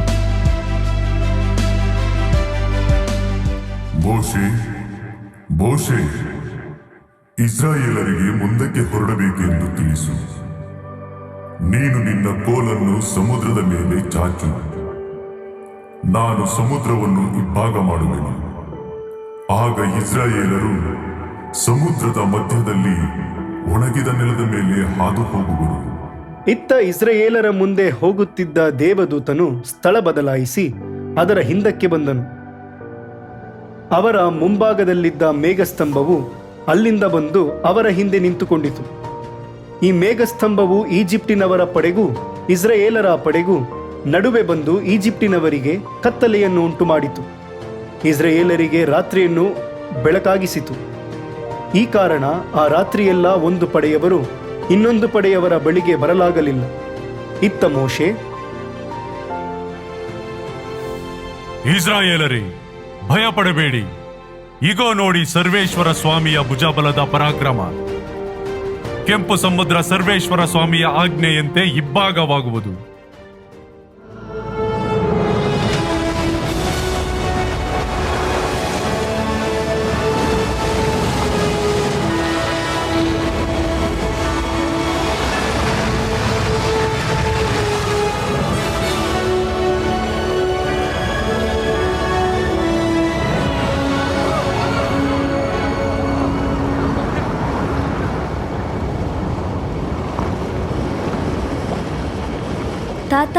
ತಾತ, ಅಲ್ಲಿ ನೋಡಿ, ಸಮುದ್ರ 2 ಭಾಗವಾಗಿ ಒಡೆದು ಹೋಯಿತು. ನೋಡಿ ದೇವರ ಕಾರ್ಯವನ್ನು. ಅಬ್ಬಾ, ಎಂಥ ಅದ್ಭುತವಾದ ಕಾರ್ಯ! ನನ್ನ ಕಣ್ಣುಗಳೇ ನಂಬಲಾಗುತ್ತಿಲ್ಲ. ಇಸ್ರಾಯೇಲರೇ, ನೋಡಿ, ಸರ್ವೇಶ್ವರ ನಿಮಗಾಗಿ ದಾರಿಯನ್ನು ಸಿದ್ಧ ಮಾಡಿದ್ದಾರೆ. ತಮ್ಮ ತಮ್ಮ ಕುಟುಂಬಗಳ ಜೊತೆ ಪಶು ಪ್ರಾಣಿಗಳೊಂದಿಗೆ ಈಜಿಪ್ಟಿನವರು ಬರುವ ಮುಂಚೆ ಈ ಸಮುದ್ರವನ್ನು ದಾಟಬೇಕು.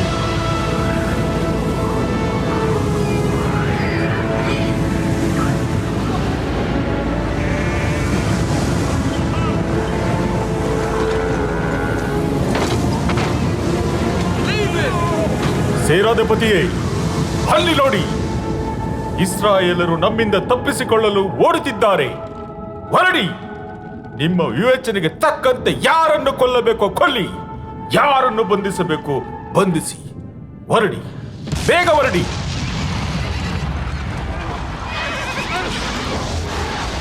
ಮೋಶೆ, ಅಲ್ಲಿ ನೋಡಿ, ಮತ್ತೆ ಫರೋಹನ ಸೈನ್ಯ ನಮ್ಮ ಹಿಂದೆ ಬೆನ್ನಟ್ಟಿ ಬರುತ್ತಿದೆ. ಅವರು ನಮ್ಮನ್ನು ಜೀವಂತವಾಗಿ ಬಿಡುವುದಿಲ್ಲ. ಸಮುದ್ರ, ನೀನು ಮೊದಲಿನ ಸ್ಥಿತಿಗೆ ಬಾ. ಇದು ಸರ್ವೇಶ್ವರನ ಆಜ್ಞೆ.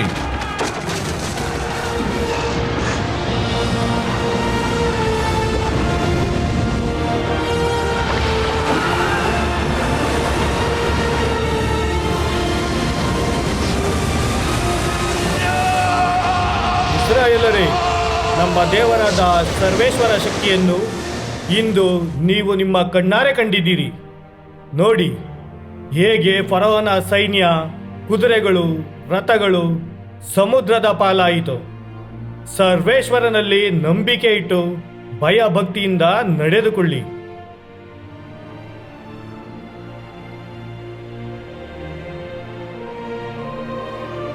ನಿಮ್ಮ ದೇವರಾದ ಸರ್ವೇಶ್ವರ ಸ್ವಾಮಿಯ ವಾಕ್ಯವಿದು.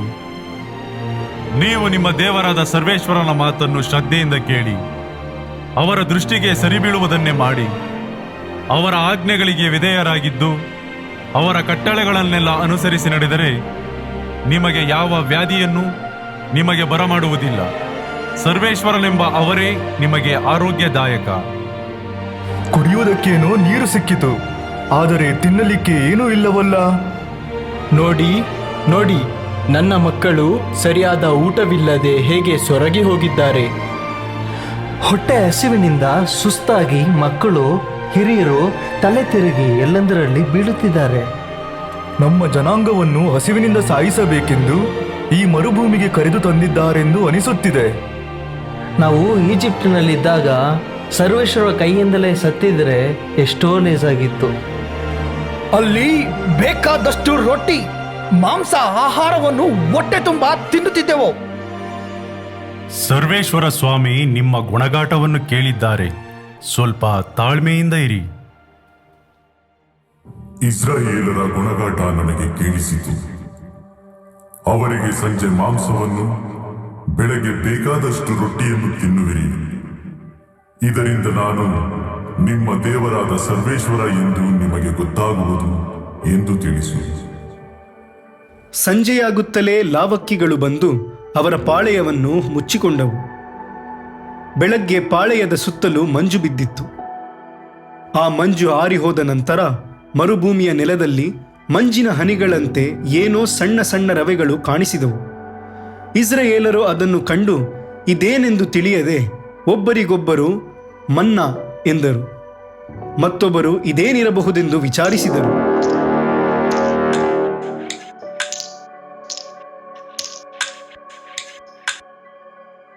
ನಾತಾನ್, ಇದೇನಿದು? ಈ ಬೇಸಿಗೆ ಕಾಲದಲ್ಲೂ ಹಿಮ ಬಿದ್ದಂತಿದೆ. ಇದು ಹಿಮವಲ್ಲ. ಮತ್ತೇನು? ಇದನ್ನು ನೋಡಿದರೆ ರವೆ ತರಹದ ಪದಾರ್ಥ ಅನಿಸುತ್ತದೆ, ಆದರೆ ರುಚಿಯಾಗಿದೆ. ಇದು ಸರ್ವೇಶ್ವರ ಸ್ವಾಮಿ ನಿಮಗೋಸ್ಕರ ಕೊಟ್ಟ ಭೋಜನ.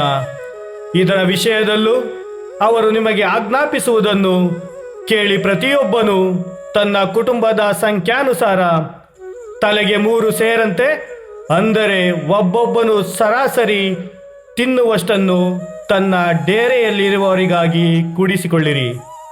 ಯಾರು ಇದನ್ನು ಮಾರನೇ ದಿನದ ತನಕ ಇಟ್ಟುಕೊಳ್ಳಕೂಡದು. ಸ್ವಾಮಿ, ಅಳತೆಗಿಂತ ಜಾಸ್ತಿ ಮಾರನೇ ದಿನಕ್ಕೋಸ್ಕರ ಇಟ್ಟುಕೊಂಡರೆ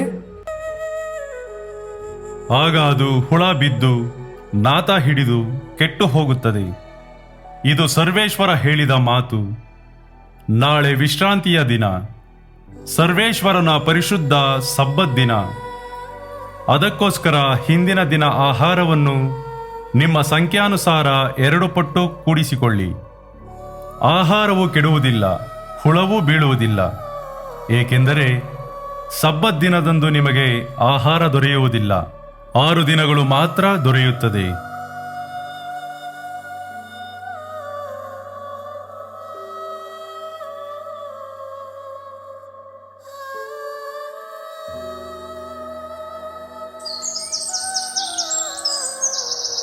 ರಬಿತಾ, ಬಾ, ನಾವು ಅಡವಿಗೆ ಹೋಗಿ ಮನ್ನವನ್ನು ಕೂಡಿಸಿಕೊಂಡು ಬರೋಣ. ನಡೆ, ಹೋಗೋಣ. ಆಕಾಶದಿಂದ ಮಂಜಿನಂತೆ ಬೀಳುತ್ತಿದ್ದವು, ಇಂದು ಬಿದ್ದಿಲ್ಲವೇಕೆ? ಹೌದು, ಇವತ್ತು ಮನ್ನವೇ ಇಲ್ಲ. ಇಸ್ರಾಯೇಲರೇ, ಎಲ್ಲಿಯವರೆಗೂ ನೀವು ದೇವರು ಮಾಡಿರುವ ನಿಯಮಗಳನ್ನು ಅನುಸರಿಸದೆ ಅಲಕ್ಷ್ಯ ಮಾಡುವಿರಿ? ಸಬ್ಬತ್ ದಿನ ಮಾಡಬೇಕೆಂದು ದೇವರು ಆಜ್ಞೆ ಮಾಡಿರಲಿಲ್ಲವೇ? 6 ದಿನಗಳು ಮಾತ್ರ ಆಹಾರ ದೊರೆಯುತ್ತದೆ. 7ನೆಯ ದಿನ ಸಬ್ಬತ್ ಆಗಿರುವುದರಿಂದ 6ನೇ ದಿನವೇ 2 ದಿನದ ಆಹಾರವನ್ನು ಕೂಡಿಡುವಂತೆ ಹೇಳಿರಲಿಲ್ಲವೇ? 7ನೆಯ ದಿನ ಒಬ್ಬನೂ ತನ್ನ ಸ್ಥಳವನ್ನು ಬಿಟ್ಟು ಹೊರಗೆ ಹೋಗಕೂಡದು. ಪ್ರತಿಯೊಬ್ಬನೂ ತಾವಿರುವಲ್ಲಿಯೇ ಇರಬೇಕು. ಇಸ್ರಾಯೇಲ್ ಮನೆತನದವರು ಈ ಆಹಾರಕ್ಕೆ ಮನ್ನಾ ಎಂದು ಹೆಸರಿಟ್ಟರು. ಅದು ಬಿಳಿ ಕೊತ್ತಂಬರಿ ಕಾಳಿನಂತಿದ್ದು, ರುಚಿಯಲ್ಲಿ ಜೇನುತುಪ್ಪ ಹಾಕಿ ಕಲಿಸಿದ ದೋಸೆಗಳಂತಿತ್ತು.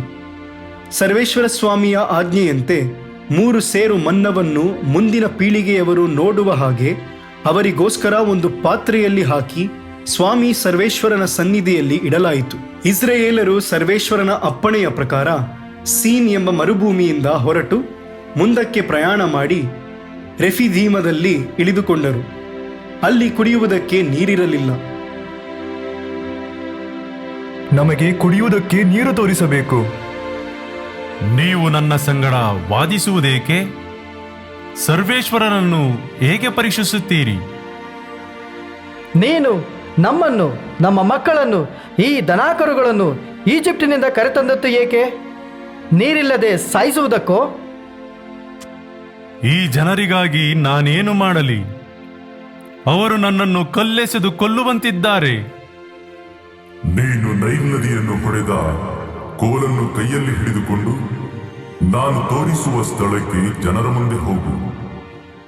ಅಲ್ಲೇ ಹೊರಬಿನ್ನಲ್ಲಿರುವ ಬಂಡೆಯೊಂದರ ಮೇಲೆ ನಾನೇ ನಿನ್ನ ಮುಂದೆ ನಿಲ್ಲುವೆನು. ಆ ಬಂಡೆಯನ್ನು ನೀನು ಕೋಲಿನಿಂದ ಹೊಡೆ. ಆಗ ಅದರಿಂದ ನೀರು ಹೊರಡುವುದು. ಆ ನೀರನ್ನು ಜನರು ಕುಡಿಯಲಿ. ಇಸ್ರಾಯೇಲರ ಹಿರಿಯರೇ, ನನ್ನ ಜೊತೆ ಬನ್ನಿರಿ. ಇಗೋ, ಸರ್ವೇಶ್ವರನಿಗೆ ಅಸಾಧ್ಯವಾದುದು ಯಾವುದೂ ಇಲ್ಲ. ಈ ಬಂಡೆಯಿಂದಲೇ ನಿಮಗೆ ಕುಡಿಯಲು ನೀರನ್ನು ಒದಗಿಸುವರು.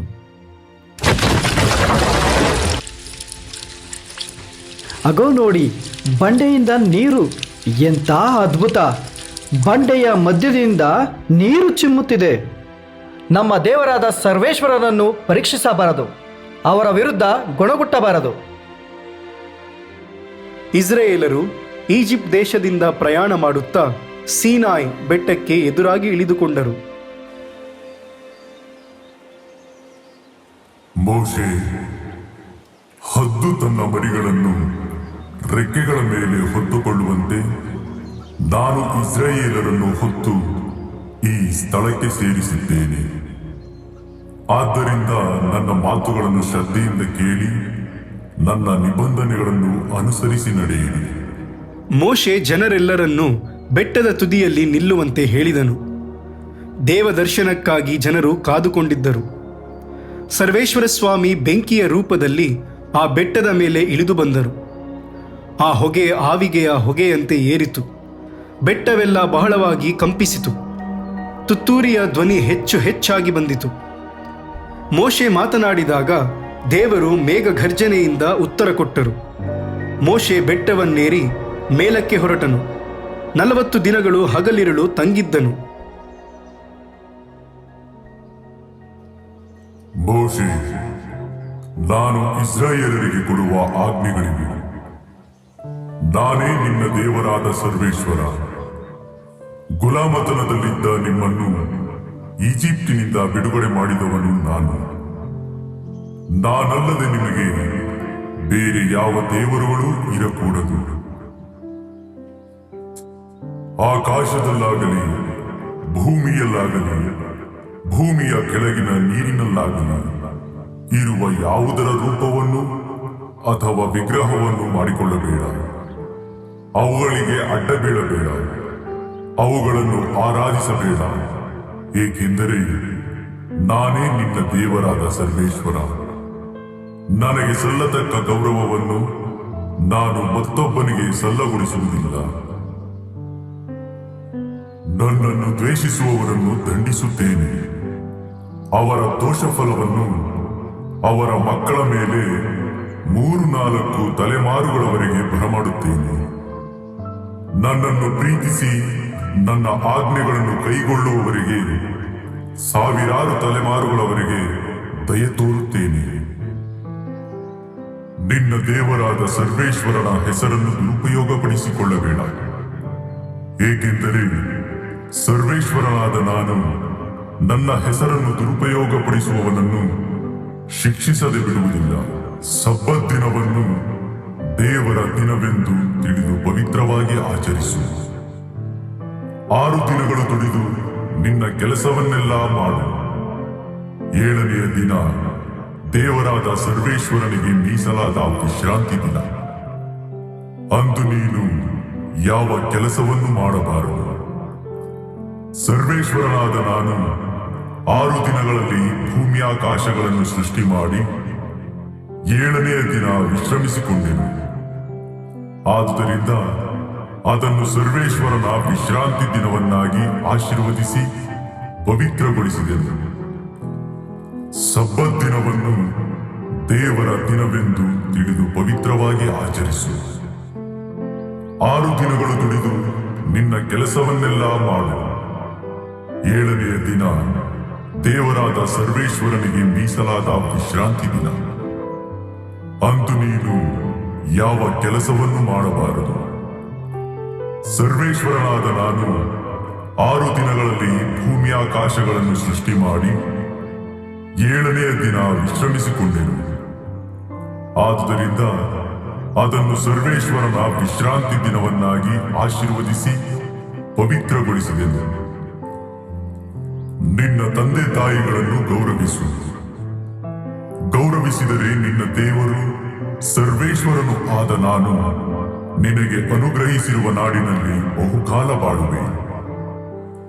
ಕೊಲೆ ಮಾಡಬೇಡ, ವ್ಯಭಿಚಾರ ಮಾಡಬೇಡ, ಕದಿಯಬೇಡ, ನೆರೆಯವರ ವಿರುದ್ಧ ಸುಳ್ಳು ಸಾಕ್ಷಿ ಹೇಳಬೇಡ, ನೆರೆಯವರ ಮನೆಯನ್ನು ಬಯಸಬೇಡ, ಅವನ ಹೆಂಡತಿ, ಗಂಡಾಳು, ಹೆಣ್ಣಾಳು, ಎತ್ತು, ಕತ್ತೆ ಮುಂತಾದ ಯಾವುದನ್ನೂ ಬಯಸಬೇಡ. ಮೋಶೆ ಬೆಟ್ಟದಿಂದ ಇಳಿಯದೆ ತಡ ಮಾಡಿದ್ದನ್ನು ಇಸ್ರಾಯೇಲರು ನೋಡಿ ಆರೋನನ ಬಳಿಗೆ ಬಂದರು. ಅವನಿಗೆ, ಅಯ್ಯ, ಈಜಿಪ್ಟ್ ದೇಶದಿಂದ ನಮ್ಮನ್ನು ಕರೆದುಕೊಂಡು ಬಂದ ಆ ಮೋಶೆ ಏನಾದರೂ ಗೊತ್ತಿಲ್ಲ. ಆದ್ದರಿಂದ ನಮ್ಮನ್ನು ಮುನ್ನಡೆಸಿಕೊಂಡು ಹೋಗಲು ನಮಗೊಂದು ದೇವರನ್ನು ಮಾಡಿಸಿಕೊಡಿ. ಜನರೇ, ಮೋಶೆಯು ಸರ್ವೇಶ್ವರನ ಆಜ್ಞೆಯಂತೆ ಬೆಟ್ಟದ ತುದಿಗೆ ಹೋಗಿದ್ದಾರೆ. ಅಯ್ಯ, ಮೋಶೆ ಬದುಕಿದ್ದಾರೋ ಸತ್ತಿದ್ದಾರೋ ಒಂದು ಸುಳಿವು ಕೂಡ ಇಲ್ಲ. ನಿಮ್ಮನ್ನು ನಮ್ಮ ಮುಖಂಡರನ್ನಾಗಿ ನೇಮಿಸಿದ್ದಾರೆ. ನೀವೇ ನಮಗೆ ಒಂದು ದೇವರನ್ನು ಮಾಡಿಕೊಡಬೇಕು. ಇಸ್ರಾಯೇಲರೇ, ನೀವು ಎಂತಹ ಹಠಮಾರಿಗಳೆಂದು ನನಗೆ ಗೊತ್ತು. ನಿಮ್ಮ ಬಳಿ ಇರುವ ಚಿನ್ನ, ಬೆಳ್ಳಿ ಆಭರಣಗಳನ್ನು ನನಗೆ ತಂದು ಒಪ್ಪಿಸಿರಿ.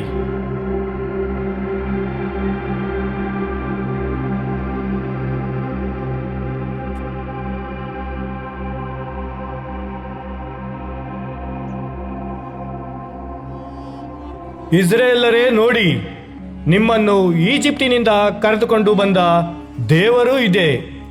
ಈ ಓರಿ ಕರುವಿನ ಮುಂದೆ ಒಂದು ಬಲಿಪೀಠವನ್ನು ಕಟ್ಟಿಸಿ ನಾಳೆ ಸರ್ವೇಶ್ವರ ಸ್ವಾಮಿಯ ಗೌರವಾರ್ಥ ಹಬ್ಬವನ್ನು ಆಚರಿಸೋಣ.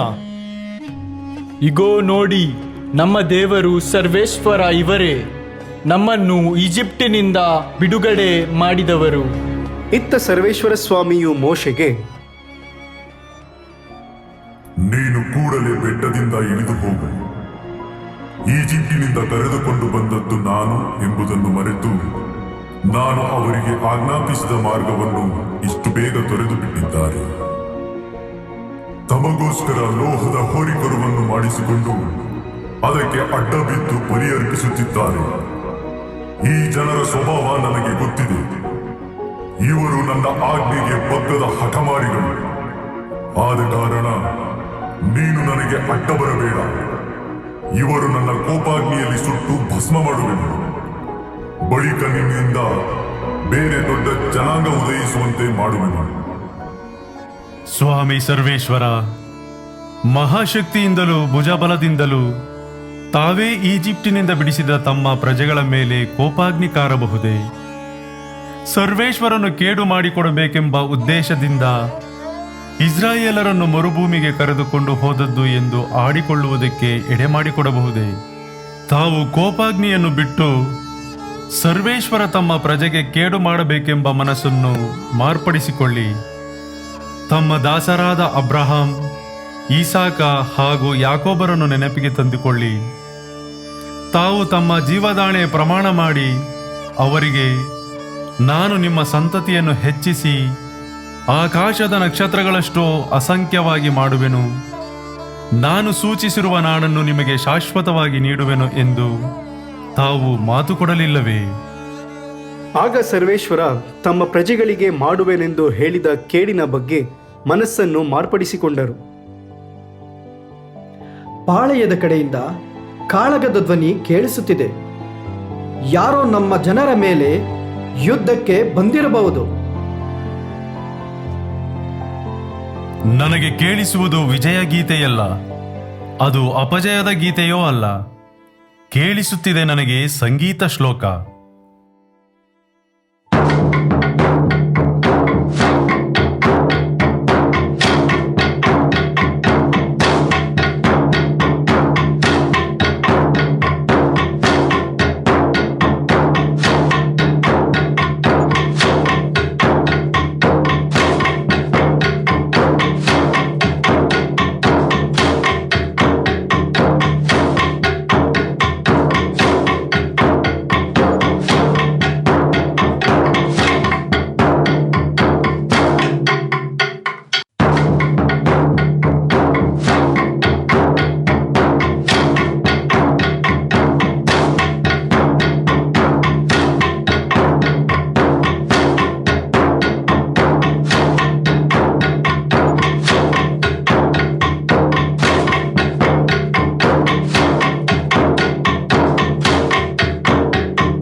ನೀವು ಮಾಡುತ್ತಿರುವುದೇನು? ಸರ್ವೇಶ್ವರ ಸ್ವಾಮಿಯ ಆಜ್ಞೆಯ ವಿರುದ್ಧವಾಗಿ ಬಲಿ ಅರ್ಪಿಸುತ್ತಿರುವಿರಿ. ದೇವರ ವಿರುದ್ಧ ಪಾಪ ಮಾಡುತ್ತಿರುವಿರಿ. ಆರೋನನೇ, ನೀನು ಈ ಜನರಿಂದ ಮಹಾಪಾಪವನ್ನು ಮಾಡಿಸಿರುವೆ. ಹೀಗೆ ಮಾಡಿಸಲು ಇವರು ನಿನಗೇನು ಮಾಡಿದರು? ಸಹೋದರ, ನನ್ನ ಮೇಲೆ ಕೋಪಗೊಳ್ಳಬೇಡಿ. ಈ ಜನರು ಎಂಥ ಹಠಮಾರಿಗಳೆಂದು ನೀವೇ ಬಲ್ಲಿರಿ. ಅವರು ನನ್ನ ಬಳಿಗೆ ಬಂದು, ಮೋಶೆ ಏನಾದರೋ ಗೊತ್ತಿಲ್ಲ, ನಮಗೊಬ್ಬ ದೇವರನ್ನು ಮಾಡಿಸಿಕೊಡು ಎಂದರು. ನಾನು ಎಷ್ಟು ಹೇಳಿದರೂ ಕೇಳಲಿಲ್ಲ. ಕೊನೆಗೆ ಅವರ ಬಳಿಯಿಂದ ಚಿನ್ನವನ್ನು ತೆಗೆದು ನನಗೆ ಕೊಡಬೇಕು ಎಂದೆ. ಅವರು ಹಾಗೆಯೇ ಮಾಡಿದರು. ನಾನು ಆ ಚಿನ್ನವನ್ನು ಬೆಂಕಿಯಲ್ಲಿ ಹಾಕಿದಾಗ ಈ ಹೋರಿಕರು ಹೊರಗೆ ಬಂತು. ಸರ್ವೇಶ್ವರನ ಪರವಾಗಿರುವವರೆಲ್ಲರೂ ನನ್ನ ಬಳಿಗೆ ಬರಬೇಕು. ಲೇವಿಯ ಕುಲದವರು ಮೋಶೆಯ ಆಜ್ಞೆಯ ಮೇರೆಗೆ ಆ ದಿನ ಹೆಚ್ಚು ಕಡಿಮೆ 3,000 ಮಂದಿಯನ್ನು ಹತಮಾಡಿದ್ದರು. ಇಸ್ರಾಯೇಲರು ಆರೋನನ ಕೈಯಲ್ಲಿ ಆ ಹೋರಿಕರುವನ್ನು ಮಾಡಿಸಿದ್ದರಿಂದ ಸರ್ವೇಶ್ವರ ಅವರನ್ನು ದಂಡಿಸಿದರು. ಸರ್ವೇಶ್ವರ ಸ್ವಾಮಿ ಮೋಶೆಗೆ, ನೀನು ಮೊದಲಿನ ಕಲ್ಲಿನ ಹಲಗೆಗಳಂತೆ ಇನ್ನೂ 2 ಕಲ್ಲಿನ ಹಲಗೆಗಳನ್ನು ಸಿದ್ಧಪಡಿಸಿಕೊಂಡು ಬೆಟ್ಟದ ತುದಿಗೆ ಬರುವಂತೆ ಆಜ್ಞಾಪಿಸಿದರು. ಅಂತೆಯೇ 10 ಕಟ್ಟಳೆಗಳನ್ನು ಪುನಃ ಆ ಕಲ್ಲಿನ ಹಲಗೆಯ ಮೇಲೆ ಬರೆದರು. ಯಾರ್ಯಾರು ನನ್ನ ಮಾತನ್ನು ಮೀರಿ ಪಾಪ ಮಾಡಿದ್ದಾರೋ ಅವರ ಹೆಸರುಗಳನ್ನು ನನ್ನಲ್ಲಿರುವ ಪಟ್ಟಿಯಿಂದ ಅಳಿಸಿಬಿಡುತ್ತೇನೆ. ಕೇಳು, ನಾನೊಂದು ಒಡಂಬಡಿಕೆಯನ್ನು ನಿಮ್ಮೊಡನೆ ಮಾಡಿಕೊಳ್ಳುವೆನು. ಜಗದಲ್ಲಿ ಯಾವ ನಾಡಿನಲ್ಲೂ ಯಾವ ಜನಾಂಗದಲ್ಲೂ ನಡೆಯದಂತಹ ಮಹತ್ ಕಾರ್ಯಗಳನ್ನು ನಿನ್ನ ಜನರೆಲ್ಲರೂ ನೋಡುವಂತೆ ನಡೆಸುವೆನು. ನಿಮ್ಮ ಪೂರ್ವಜರಿಗೆ ನಾನು ಮಾಡಿದ ವಾಗ್ದಾನದಂತೆ ಕಾನಾನ್ ನಾಡನ್ನು ನಿಮಗೆ ಕೊಡುವೆನು. ನಿಮ್ಮ ದೇವರಾದ ಸರ್ವೇಶ್ವರ ನಾನೇ, ಕರುಣಾಮಯನು, ದಯಾಳು ದೇವನು, ತಟ್ಟನೆ ಸಿಟ್ಟುಗೊಳ್ಳದವನು, ಪ್ರೀತಿ ಪಾತ್ರನು, ನಂಬಿಗಸ್ತನು, ಸಾವಿರಾರು ತಲೆಮಾರುಗಳವರೆಗೂ ಅಚಲ ಪ್ರೀತಿ ತೋರುವವನು. ಸ್ವಾಮಿ ಸರ್ವೇಶ್ವರ, ನಿಮ್ಮ ಅನುಗ್ರಹ ನಮಗೆ ದೊರಕಿತಾದರೆ ತಾವೇ ನಮ್ಮ ಜೊತೆಗೆ ಬರಬೇಕು. ನಮ್ಮ ಜನರು ಹಠಮಾರಿಗಳು. ಆದರೂ ತಾವು ನಮ್ಮ ಪಾಪಗಳನ್ನು ಅವಮಾನಗಳನ್ನು ಕ್ಷಮಿಸಿ ನಿಮ್ಮ ಜನರಾಗುವಂತೆ ನಮ್ಮನ್ನು ಸ್ವೀಕರಿಸಿರಿ.